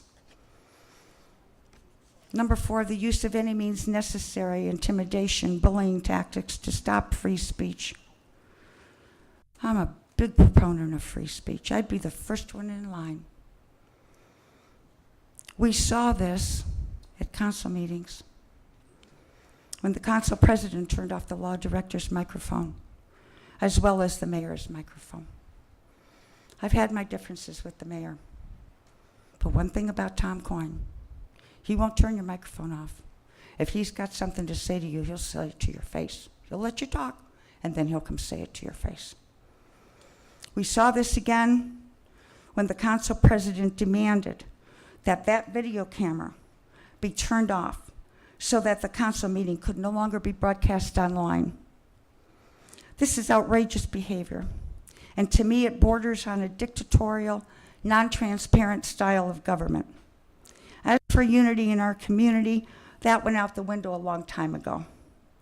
Further, I believe these actions are a small step removed from what the Antifa rioters are doing to stop the free speech of those whom they hate. In my opinion, the only difference between the Antifa rioters and the council president's actions is that the council president used a switch to turn off the microphone, while the Antifa rioters bring rocks, bottles, sticks, and stones to silence their opponents. Just as Antifa has no right to silence the free speech of those whom they oppose, neither do you, Mr. Council President. This past year and a half, we learned that our council president and his wife filed a police complaint against a resident, claiming she was threatening them. This poor soul was terrified, and her life was turned inside out and upside down when the police came to her home. Once her well-being was demolished, the complaint was withdrawn. But the message was sent. Mission accomplished. We're stronger and more powerful than you, so sit down, shut up, and if anyone else dares to open their mouth, you too might be paid a visit by the police. Well, I can assure you, Mr. Council President, if you tried this tactic with anyone else here tonight except that lady, you would be withstood and it would not work because we are not afraid of you. Other instances of mockery, scorning, intimidation, and bullying. We've seen the Coynish videos that were posted online after your wife hired a private investigator to film City Council. And I know this is true because she told me so. We've seen Ward 3 Councilwoman Jan Powers during a council meeting angrily ranting and raving against law-abiding residents simply because they came to the podium and spoke their minds. Despite both Councilman Mancini and Scott loudly calling point of order, the council president deliberately, pointedly ignored them and allowed Mrs. Powers to yell at, belittle, and yes, threaten these residents. It was one of the most pathetic and embarrassing behaviors I've ever witnessed by an elected official since I became involved in Brook Park politics in 2001, and I've seen a lot. I was left wondering at home if perhaps Mrs. Powers had suffered some sort of an emotional breakdown right in front of our eyes. And now Mrs. Powers would like to become the mayor of our city? Really? If she's successful in her campaign, is she going to divide the city in half and put those whom she likes in one area and those whom she doesn't like in another? We've seen the fiasco that was caused by Julie McCormick while the council president did all he could to protect her. Many residents begged the council president to, at the very least, remove her as head of the finance committee. He refused. Council members pleaded with the council president to take action to remove her from council. Again, he refused. Long story short, Mrs. McCormick is now a confessed thief and awaiting sentencing. Many of us thought this would finally put this nightmare behind us. However, we've recently discovered that she's attending the not-so-secret meetings at the council president's home. After everything the city endured because of Mrs. McCormick, apparently the council president cannot see that meeting with Mrs. McCormick is like a slap in the face to all of us. More to the point, why are there meetings with her? Is she privy to council information in order to work on the council website? I think we, the residents of Brook Park, the people who pay all of your salaries, deserve some straight answers.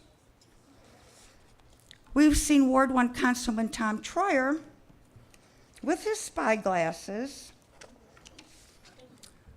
picture while seated on the dais. Why was this allowed? More to the point, who provided Mr. Troyer with these spy glasses and who talked him into using them? And for what purpose and what end? We've also seen the terrible personal judgment exhibited by Councilman Tom Troyer. For the second time since March 2014, he is faced with serious legal problems. For the second time between March 2014 and August 2016, he decided to involve himself in a situation where he did not belong and had no authority. For the second time, another special prosecutor has been called in to prosecute a case against him. Why? Why do we have to keep reading about Ward 1 Councilman Tom Troyer's bizarre antics in the newspaper? Why does he insist on embarrassing his Ward 1 constituents as well as the entire city? Mr. Troyer, if you've got so much time on your hands, then I suggest you volunteer somewhere or take up a useful hobby instead of wandering around town and getting into trouble. Mr. Troyer is a legislator, and his legislative duties only occur when council is in session. So somebody please enlighten all of us, what exactly was he legislating at Liberty Tax in March 2014 and on Parkland Drive in August of 2016? It appears to me that Councilman Troyer is incapable of remaining within his boundaries, obeying authority, and controlling his emotions and actions. And I, for one, am weary of my tax dollars going to pay for his bad behavior. Finally, on February 21st of this year, we learned that the council president and his wife paid a Berea resident to spy and take pictures at the fundraiser of Mrs. Astorino's 2011 council opponent. What in the world would possess you to do such a thing? Do you not have better things to do with your lives? What a lack of good character and sound judgment. Mr. Council President, I am a firm believer that public wrongdoings should be addressed in public. And this is but a short list of the things that the residents of Brook Park have witnessed over the past year and a half. Over and over again in your 2015 literature, your advertisements in our hometown news, and at the door, you gave the residents of Brook Park your solemn word, your oath, your promise that you would create a better Brook Park. You would provide a government of transparency, and you would create unity in our community. What happened to your promises? Are you so consumed with hatred toward the mayor? Are you so consumed with the need to control that you've lost all sense of proportion, all sense of right and wrong? From where I stand here and now tonight, Mr. Council President, you, Mr. Troyer, and Mrs. Powers are tremendous disappointments to me, and you have each failed in your duties, jointly and severally. I believed in you. I supported all of you, but I won't do so this year. Our city deserves much better than we have been given and we have seen over these past 16 months. Thank you.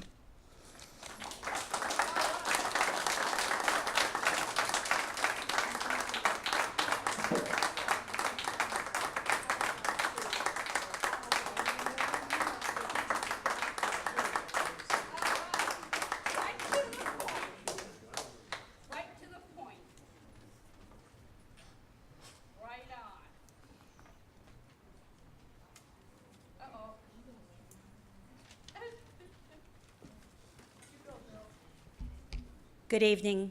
Susan Booker, 13855 Franklin Boulevard. I know I've been away for a few months, and I understand that the endless pools are tabled.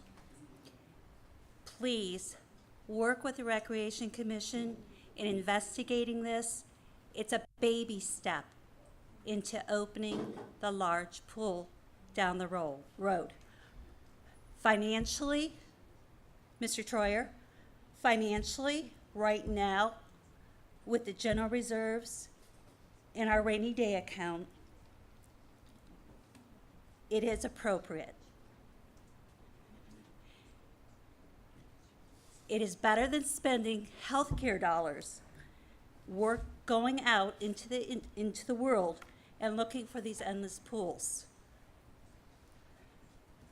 When we see the demand is growing for our youngsters, our middle age, and seniors, then look at other options.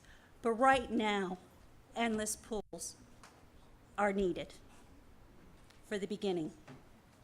I have spent the last a month and a half or so traveling, and to get back into the pool was wonderful.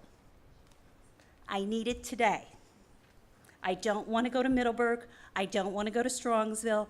I don't need to go to a healthcare facility and spend my healthcare dollars to have something available in our recreation center.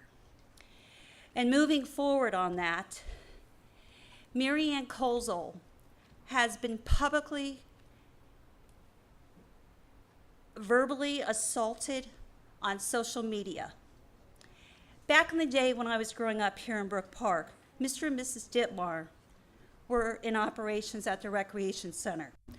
Mrs. Garrity was there, her daughter Susie.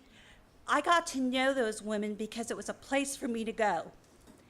And as the years have progressed, those activities, and I'm not faulting other recreation directors or those that had been in charge, but right now it is so important on what the director does with our children and our seniors and our middle-aged, that she has had made a positive impact in our society and in our community here in Brook Park.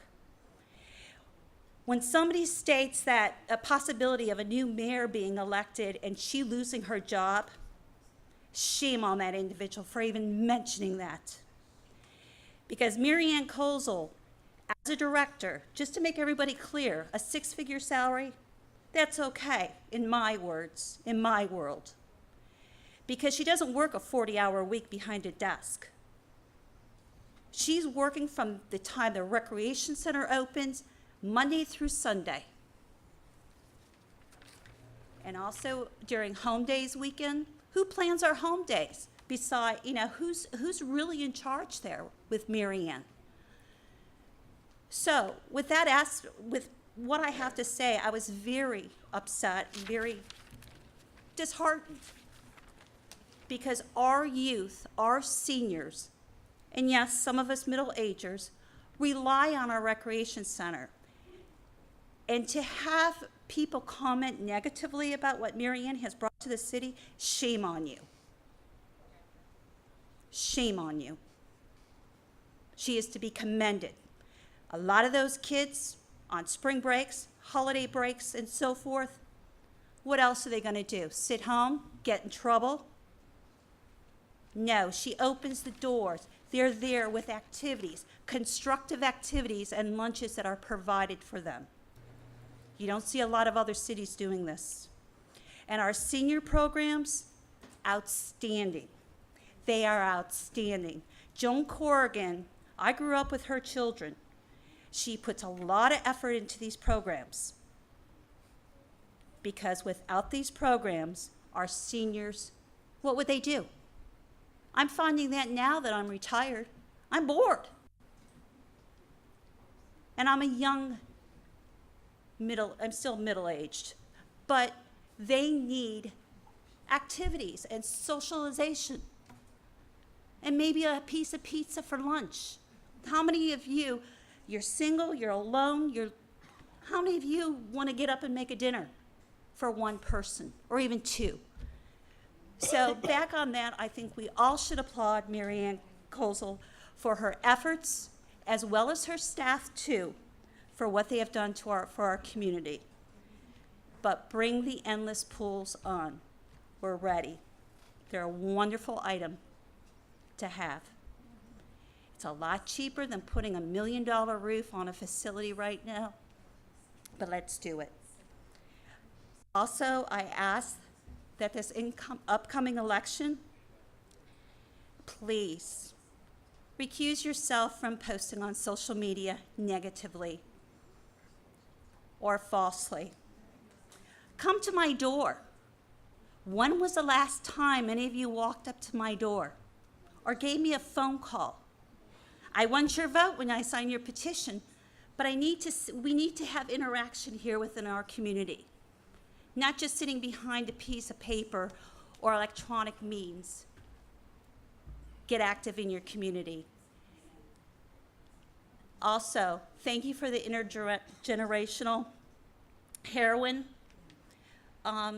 sponsorship with Rich Scott and Mr. Salvatore. Thank you. And anybody else that participated in it. I was unable to attend, but we need to keep that active here in our community. Just not heroin addiction, other addictions, and keep our children active to stay out of trouble. Thank you.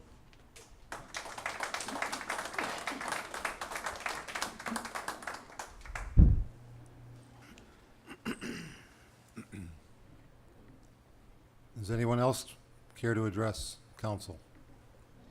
Anyone else in the audience care to address council? Motion to address the audience.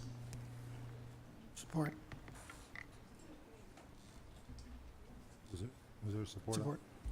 There's a motion by Councilman Mancini, supported by Councilman Scott, to address the audience. Is there any discussion on the motion? Seeing no discussion, I'll ask the clerk to please call the roll. Mancini? Yes. Scott? Yes. Bergio? Yes. Salvatore? Yes. Droyer? Yes. Powers? Yes. McDonald? Yes. Okay, council, if you want to address the remarks from the audience, Councilman Salvatore. Thank you, Mr. Chairman. First of all, I'd just like to thank everybody who came to the microphone tonight. And I would like to let everyone know that we are working on another program that Southwest General will be sponsoring, and I will get a hold of Susan Anderson and Susan Brook to make sure that you both will be able to attend. And I welcome, and Rich Scott, we welcome both of you to be participants in the next program. The gentleman with the barking dog on Hardin, don't leave. I'd like to talk to you before you leave. And I'd like to see those pictures of those dogs that you were accused of having vicious animals. I'd like to take a look at those. Other than that, Mr. Chairman, that's all I have. Councilman Bergio, did you? She had her hand up first, so I'll wait. I'm going to kind of go around rather than jumping around. Just generally speaking, I thank you for coming out on this warm evening and being here, being involved in your community. It's really important. A lot of the issues that you brought up are important. All of them are important. So I just want to thank you for coming out. And I'd like to talk to you also about your dog situation too. And Susan, I just have to say that the things you've said, it takes a lot of courage to say and come up and speak your heart. So I just wanted to thank you for coming out tonight also, and everybody else that came out too. So, and I also want to commend Rick and Rich for sponsoring that, the heroin seminar that they had. We can't do enough about that. The epidemic is just it's off the charts. So I want to commend them for the effort that they put forth with that in Southwest General too. We need to make sure that we address that because we're losing our youth, and it's not only the young people; it's different generations of people too. So it's something that we need to work on, and it's in its utmost importance to continue to address that situation. So I just want to commend them for what they did, and I'll let other members of the council speak. Thank you, Mr. Chairman. Councilman Scott? Joni, welcome back. Hope your knees come out pretty good. They're looking good there, lady. Thank you, thank you. Sue, we've talked in the past. We've always been friends. We will continue to talk as friends. Okay? You know, come to me, I will come to you. I'm there for you, lady. Susan, I promise you I won't be at your door 5 times this time around, okay? But you know you will see me. I will be around. I guarantee it. Also, just real quick, Ward 4, I hope you got your newsletter. Hoping everybody got it. Read it. There's some very, very valuable information in there, okay? And also, like I said, a little quick plug. So the 24th, this Saturday, got our picnic, okay? That's all I got. Thank you. Thank you. Councilman Mancini? Well, I could do one or two things. I could go, and I think I'm going to be a little bit, because I'm going to be to the point, or I could let my colleagues go first. It's up to them. You guys want to go first? I'll let them go first. Councilwoman McDowell? Today is one of the reasons why I decided to stand before everyone and interview for the position. The job that I do, I have to mediate, and what I saw today was that people were able to convey their opinions without belittling or attacking people's character and stuck to the fact. It was today was the first time that I saw people talking and not giving each other dirty looks and talking when other people were talking. And I know that maybe some of the information that was shared wasn't appreciated or liked by what people said, but today is the first day that I felt like you could read minutes and not be ashamed of what happened at a council meeting. And I'm really, really, really impressed by that today.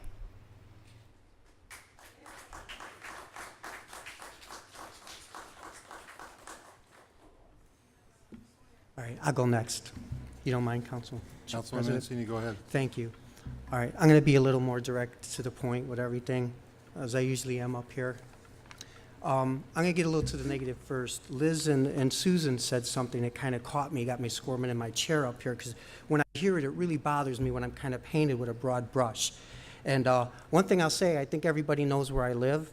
I see a lot of my phone friends here, a lot of people that I correspond with. As a matter of fact, I got at least 15 residents from Ward 2 here. And I ain't so sure that ain't one of them knows that if they don't need me, that I ain't there for them. That they could call me or email me, that I ain't there for them. And the one thing I'll pleasure myself about is that I feel that I'm a uniter, whether I'm out there coaching, whatever I'm doing, I feel that I can work things through together with anybody, a young 4-year-old kid or a 95-year-old. The other day we played Parma Heights. They smoked us, but I sat with their parents and coaches in that parking lot a little longer than I should have, till 11. They probably should have threw us out of there.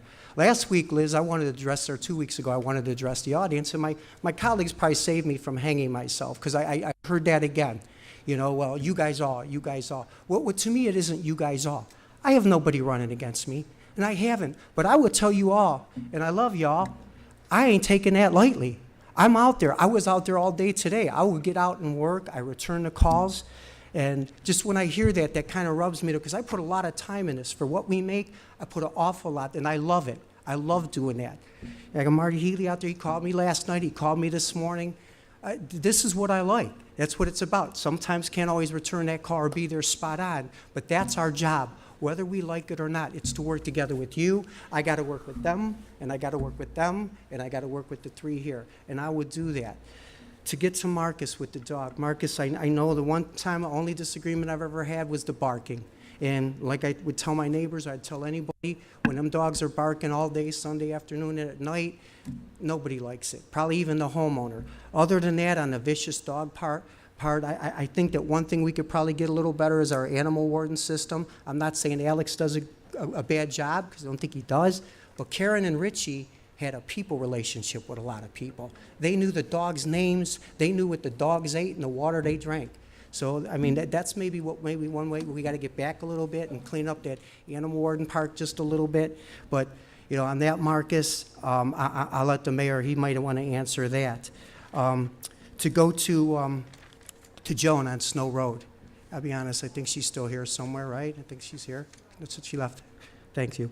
I'm just glad that Snow Road's getting done. When we start getting major improvements on our major roads, I know it's an inconvenience, but we're doing it. You're seeing it on Fry Road. You're seeing it on our side streets. As far as Susan, you're absolutely right with that rec center, though. It's one of the projects. We're moving ahead. We're getting things done up there. You guys know I'm there every day. I'm seeing things. Is it Middleburg? Is it Fairview, Westlake? Strong? No, it's not. But Jesus, we're 40 years built before that. But we're getting there. And it's going to take some time. It ain't just going to happen overnight. We're getting there, along with other projects too. But again, it's called a little bit working together and unifying, and it all just ain't us. Like I say up here before, a lot of times we need the community too. You know, community's got to help. You got to volunteer to be involved. It takes a little work, more than council. But pretty much, you know, that's all I have to say. I appreciate you listening. I just hope everybody, you know, heard everything tonight. Susan, thank you. You know, anytime you need something, absolutely. I met you, I could tell you 16 years ago at Danny's fundraiser, and, you know, yeah, a long time ago. Yeah, so anytime. And as I tell any resident, any of my residents, that's what we're here for. But I appreciate you listening. Thank you. That's all I have, Mr. Chairman. Thank you. Councilwoman Powers, do you have any comments? Yes. Normally, I am told that I am much too quiet out here, and I've also been told that although I don't speak often, when I do speak, I get right to the point and say exactly what I mean, and I don't beat around the bush. I would like to ask our council clerk to go back to this meeting where I was screaming and yelling and pull out the verbatim minutes. I would just like to see how accurate some memories are. Audience, please. And that we need to be this quiet is, out there, please. that this is the most vicious attack that I have ever seen in this assembly so far. And if this is what the campaign is going to be about, and I did notice that we did have some people up here campaigning already, and that's not what a council meeting is for. But that's all I have, Mr. President. Thank you. Thank you. Councilman Troyer? Yes, thank you, Mr. Council President. I want to say very little here. I got to tell you, Audience, please. Everyone was first quiet ask while you by- guys... let me Councilman, first- please. Councilman, please. Audience, I would ask to hold down on the remarks. When you were at the podium speaking and when other council people were speaking, there were no comments being made. So let's please provide the same courtesy to all speakers. Thank you. Go ahead, Councilman. okay, well, I just stopped myself from doing something political. But, you know, I don't want to run down the list of what was said. I just want to say a couple things. You know, what you've witnessed here tonight, the residents, is basically an orchestrated political attack I've done a myriad of things for people, especially the one. I mean, I can't believe that. I'm actually hurt by what I was, after all the things I've done for this person, to come up and politically attack me like that.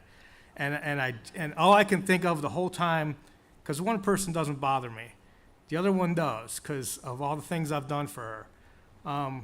But I just, the whole time the two people were speaking and attacking me, all I can think of is no good deed goes unpunished.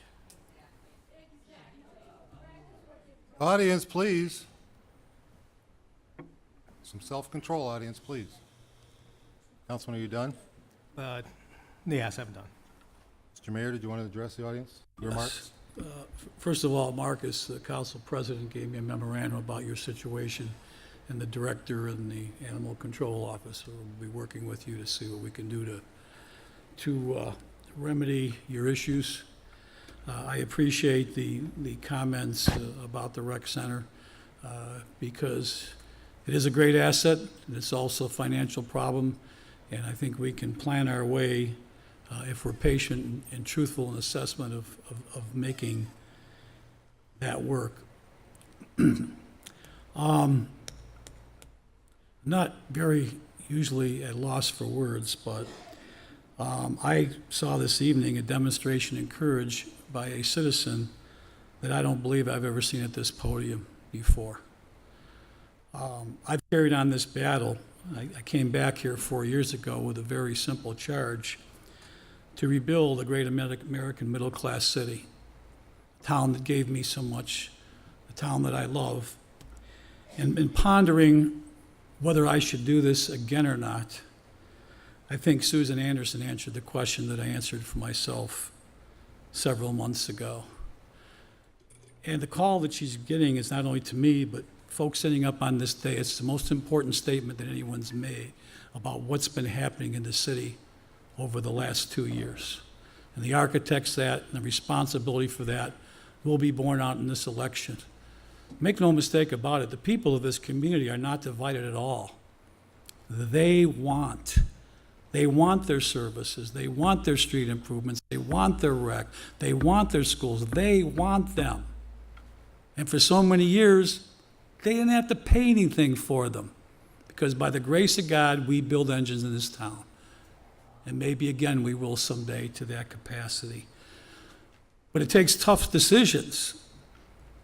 Making decisions are simple. Solutions to problems and the finances are simple for the most part, but making the decisions to make them work with what you have is hard.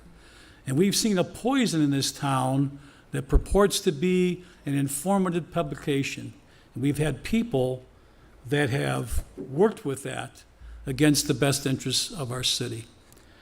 Susan Anderson came here about 6 months ago. I damn near almost had a heart attack on the floor of this city council because she has been at odds with me, respectfully, informatively, like she this evening, for a long, long time. Fought me on the airport when several hundred homes were purchased, and people were castigating me for that. And I'm glad to say that she stayed, and she'd experienced what a great situation that was for that city, for our city. And since that time, the decisions that I had to make then, we are bearing the fruits for now. So I hope these issues are not discussed at the Burger King or at somebody's home, but are out there door to door before the people of the city, because I am confident that once they know what the situation is, that we are going to be successful as a community. Not me as an individual, but successful with this committee, because what she said means more than anything that anyone has got up here and talking about since I've been back here in the last 4 years, because it hits the nail right on the head. What we saw happen here the other evening on a fact finders thing, unimaginable of what it's going to cost this city. Good employees who deserve good compensation. Hundreds of thousands of dollars are going for things that are going to push us backwards, not forwards. We have come a long way. Mary Ann Fields. I grew up in this town. Everyone talks about they want Brook Park the way it used to be. I lived it. I saw it.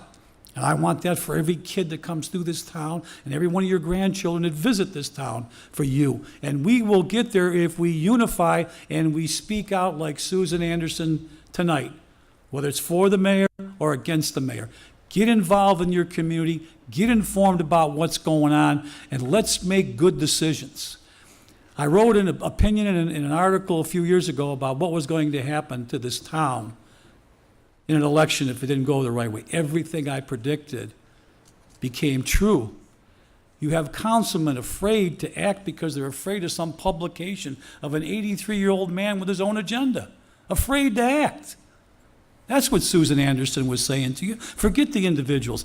You cannot let that happen. Mary Ann Fields, I was afraid for her to come here originally as a recreation director because I knew how tough it would be in this town for her. She is the closest thing to Bill Huffsey that I have ever seen. And when I have people criticizing 20 kids being up there at the desk causing commotion, you know what I say to them? Thank God they're there. Thank God those kids are there. Anyone, any keyboard coward in this town that wants to criticize her doesn't belong as a resident of the city. And when I'm finding and looking, I observe those from time to time to get good citizens' information. They don't know anything about this city or the people who live in it. So please, take heed to what she said. Not only the people out there, the young woman, middle-aged, I say young woman, that came up and says, come to her door. Yeah, come to her door. Don't ask people what kind of problems they have. Tell them what needs to be done to move this city forward.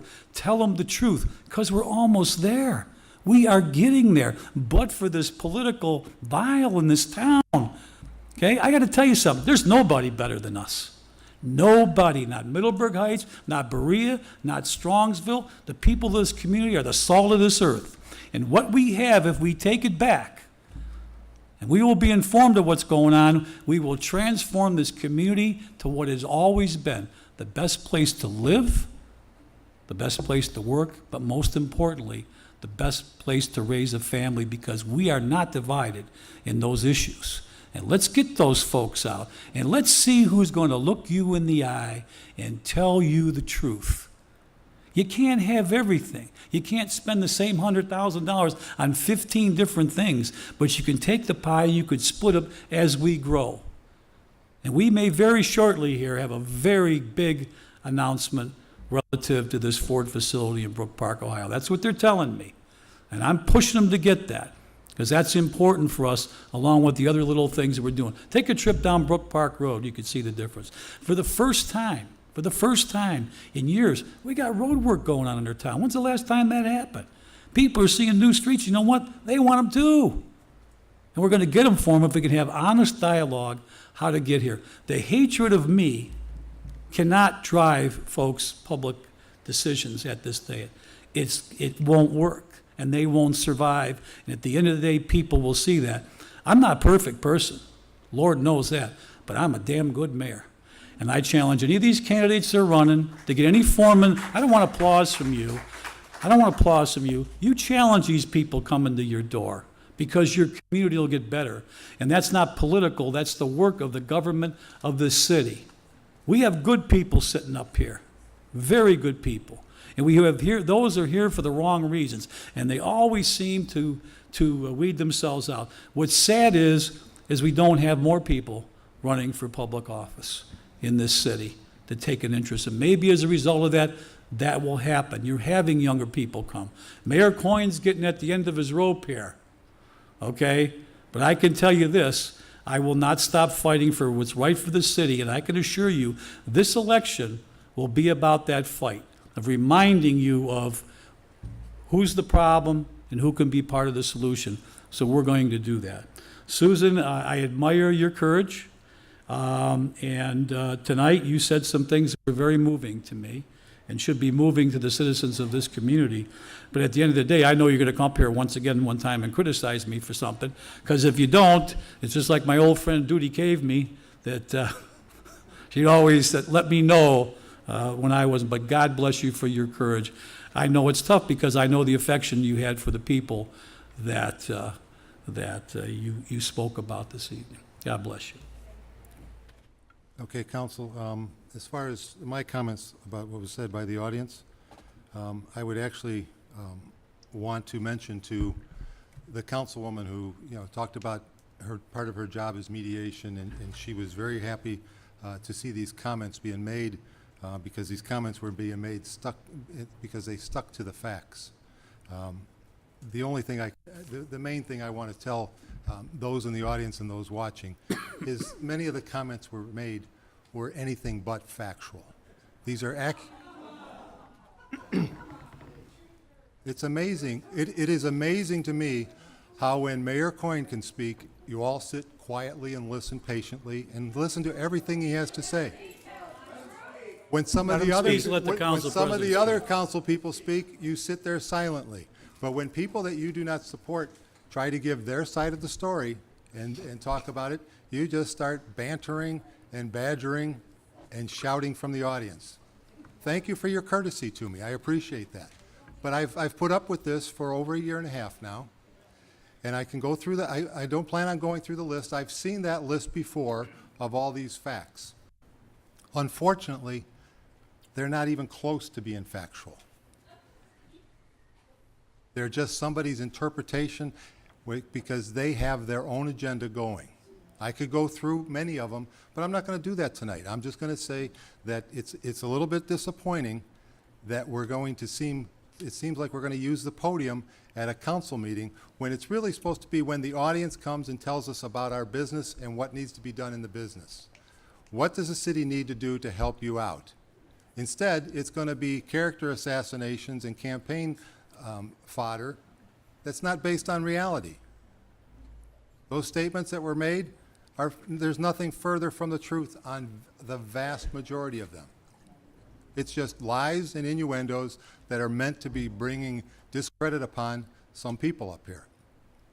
I'm glad to hear at least that Mr. Leader came up here and talked about his dogs, and at least a couple of the council people and the mayor when they said we'll be working with you on that because what I heard from him is he's saying his dogs, he's a responsible pet owner, and his dogs barked at people, but they were behind their fence, so it startled somebody.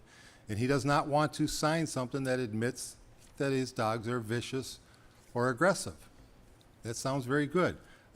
There was another, I think Joan came up here and asked about the sewers and I think it was the catch basins, and wondered if there was going to be an extra cost with that snow road thing. I'm not sure if that question was answered, but I don't think that Part of the project. I think that was part of the project, so there would not be an extra cost. Some of the other people, I mean, it's great. It was said a few months ago, up here on the dais by somebody, that this is an election year. So you're going to hear a lot of things, and you're going to hear a lot of things at these meetings that are meant to sway your vote. Okay, but I would ask that they be factual. I would ask that they be truthful, and they not be somebody's twisted version of history. That's all this is. So I would thank you very much for the opportunity to talk, and the chair will now entertain a motion to adjourn. Motion so made. Support. And a motion to adjourn, properly supported. Clerk, please call the roll on adjournment. Troyer, Yes. Powers. Yes. McDonald, Yes. Mancini, Yes.